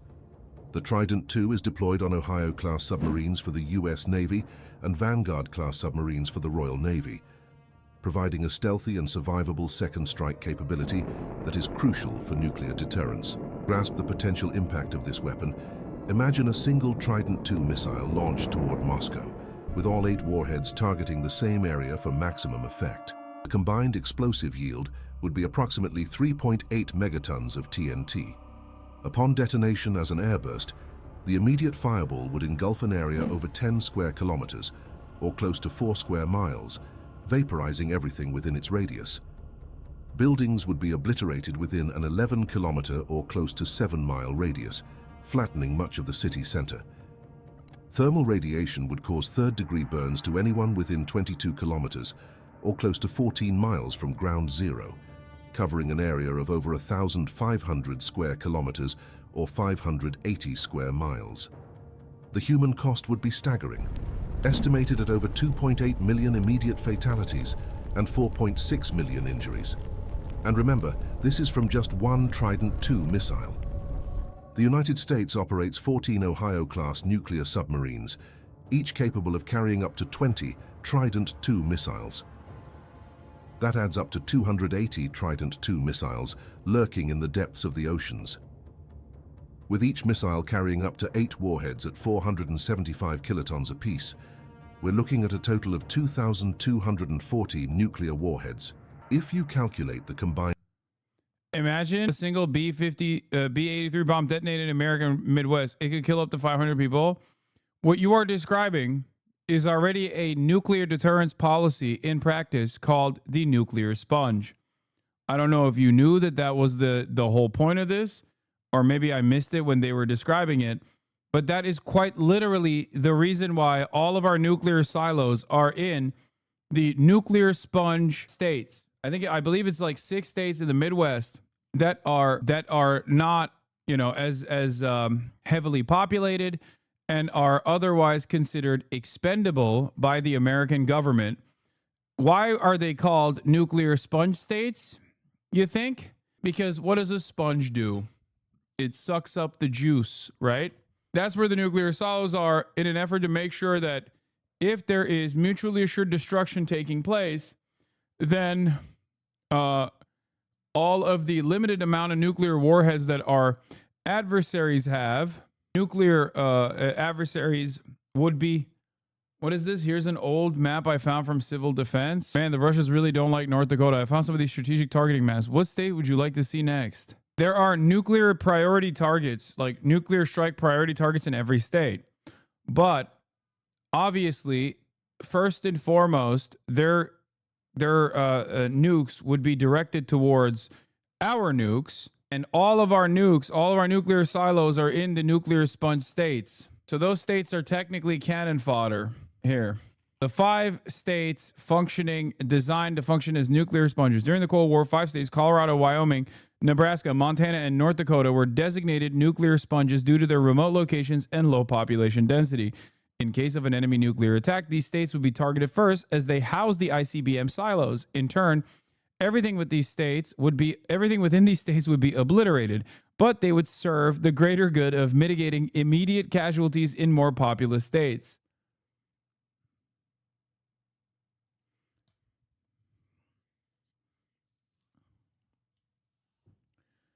I believe it's 6 states. South Dakota also, I think, is part of it. Yeah, if you thought you were safe in South Dakota, you are not. What the fuck? I live in Colorado. Fuck that shit. Yeah, good luck, man. Make no mistake. When I say Israel is an American state and like far more valuable than either of the Dakotas, this is part of the puzzle. Like when I say America cares more about Israel than it does about North Dakota, this is part of what I mean. Like America would let Wyoming, Colorado, Nebraska, Montana, North Dakota, South Dakota melt before it would ever allow any harm to come to Israel. Cheyenne Mountain complexes in Colorado, they're super fucked. Gatsu did a North Korea video. Nice. And explosive power, it amounts to an astonishing 1,064 megatons of TNT. That's the equivalent of over 70,000 Hiroshima bombs worth of destructive energy concealed beneath the sea. This immense force is constantly on patrol, ready to be unleashed if ever called upon. At number 3 is China's DF-5 intercontinental ballistic missile, specifically the DF-5C variant. This missile is a true giant, standing over 106 feet tall and weighing approximately 183 tons. First introduced in the 1980s, the Holy DF-5 fuck, is this almost as long as the Statue of Liberty? Remained a cornerstone of China's nuclear deterrent ever. Okay, but of the existing 50, which would you say Israel is the most like? Florida. What? Not even a question. Florida is the most Israel-coded state in the United States of America. both because it's a travel destination of Israel, like Israelis. It also houses literally Benjamin Netanyahu's son, Yair Netanyahu. Okay. But also on top of that, even like the hick parts of Florida, in my opinion, resemble like the Haredi population. America has its own version of the Haredim, which I'm not even talking about like the ultra Orthodox communities in America. I'm talking like the swamp people of Florida. Think about it. Like when I say Florida, you think, oh, you mean like a lot of Jews live there, Boca Raton. No, this has nothing to do with that. I mean, it has some to do with that, but not like entirely. I mean, like Florida as a state is the most Israel-coded state, whether it be cryptocurrency or sex crimes, just like every aspect of Florida, or down to the swamp people that resemble the uneducated settlers. Florida is the most Israel-coded state. Now, like you said, it's the third most Jews in the country. Number one is New York. Number two is California, or maybe number one is California. Number two is New York. Why would I never say California is Israel-coded? Why would I never say New York is Israel-coded? Because while there are a lot of conservative pro-Israel Jews that live in both of these states, okay, because even though there are a lot of pro-Israel Jews, especially in my neighborhood, let me tell you, okay, American Jews are very different than Israeli Jews, except for Florida, where all Americans resemble Israel. Okay, Jews, Christian alike, Muslims, everyone. I mean, look at Patrick Bet-David. Patrick Bet-David is an Israeli man. Through and through, down to the bone, down to the triple name, Patrick Bet-David. And yet, he's actually fucking Iranian.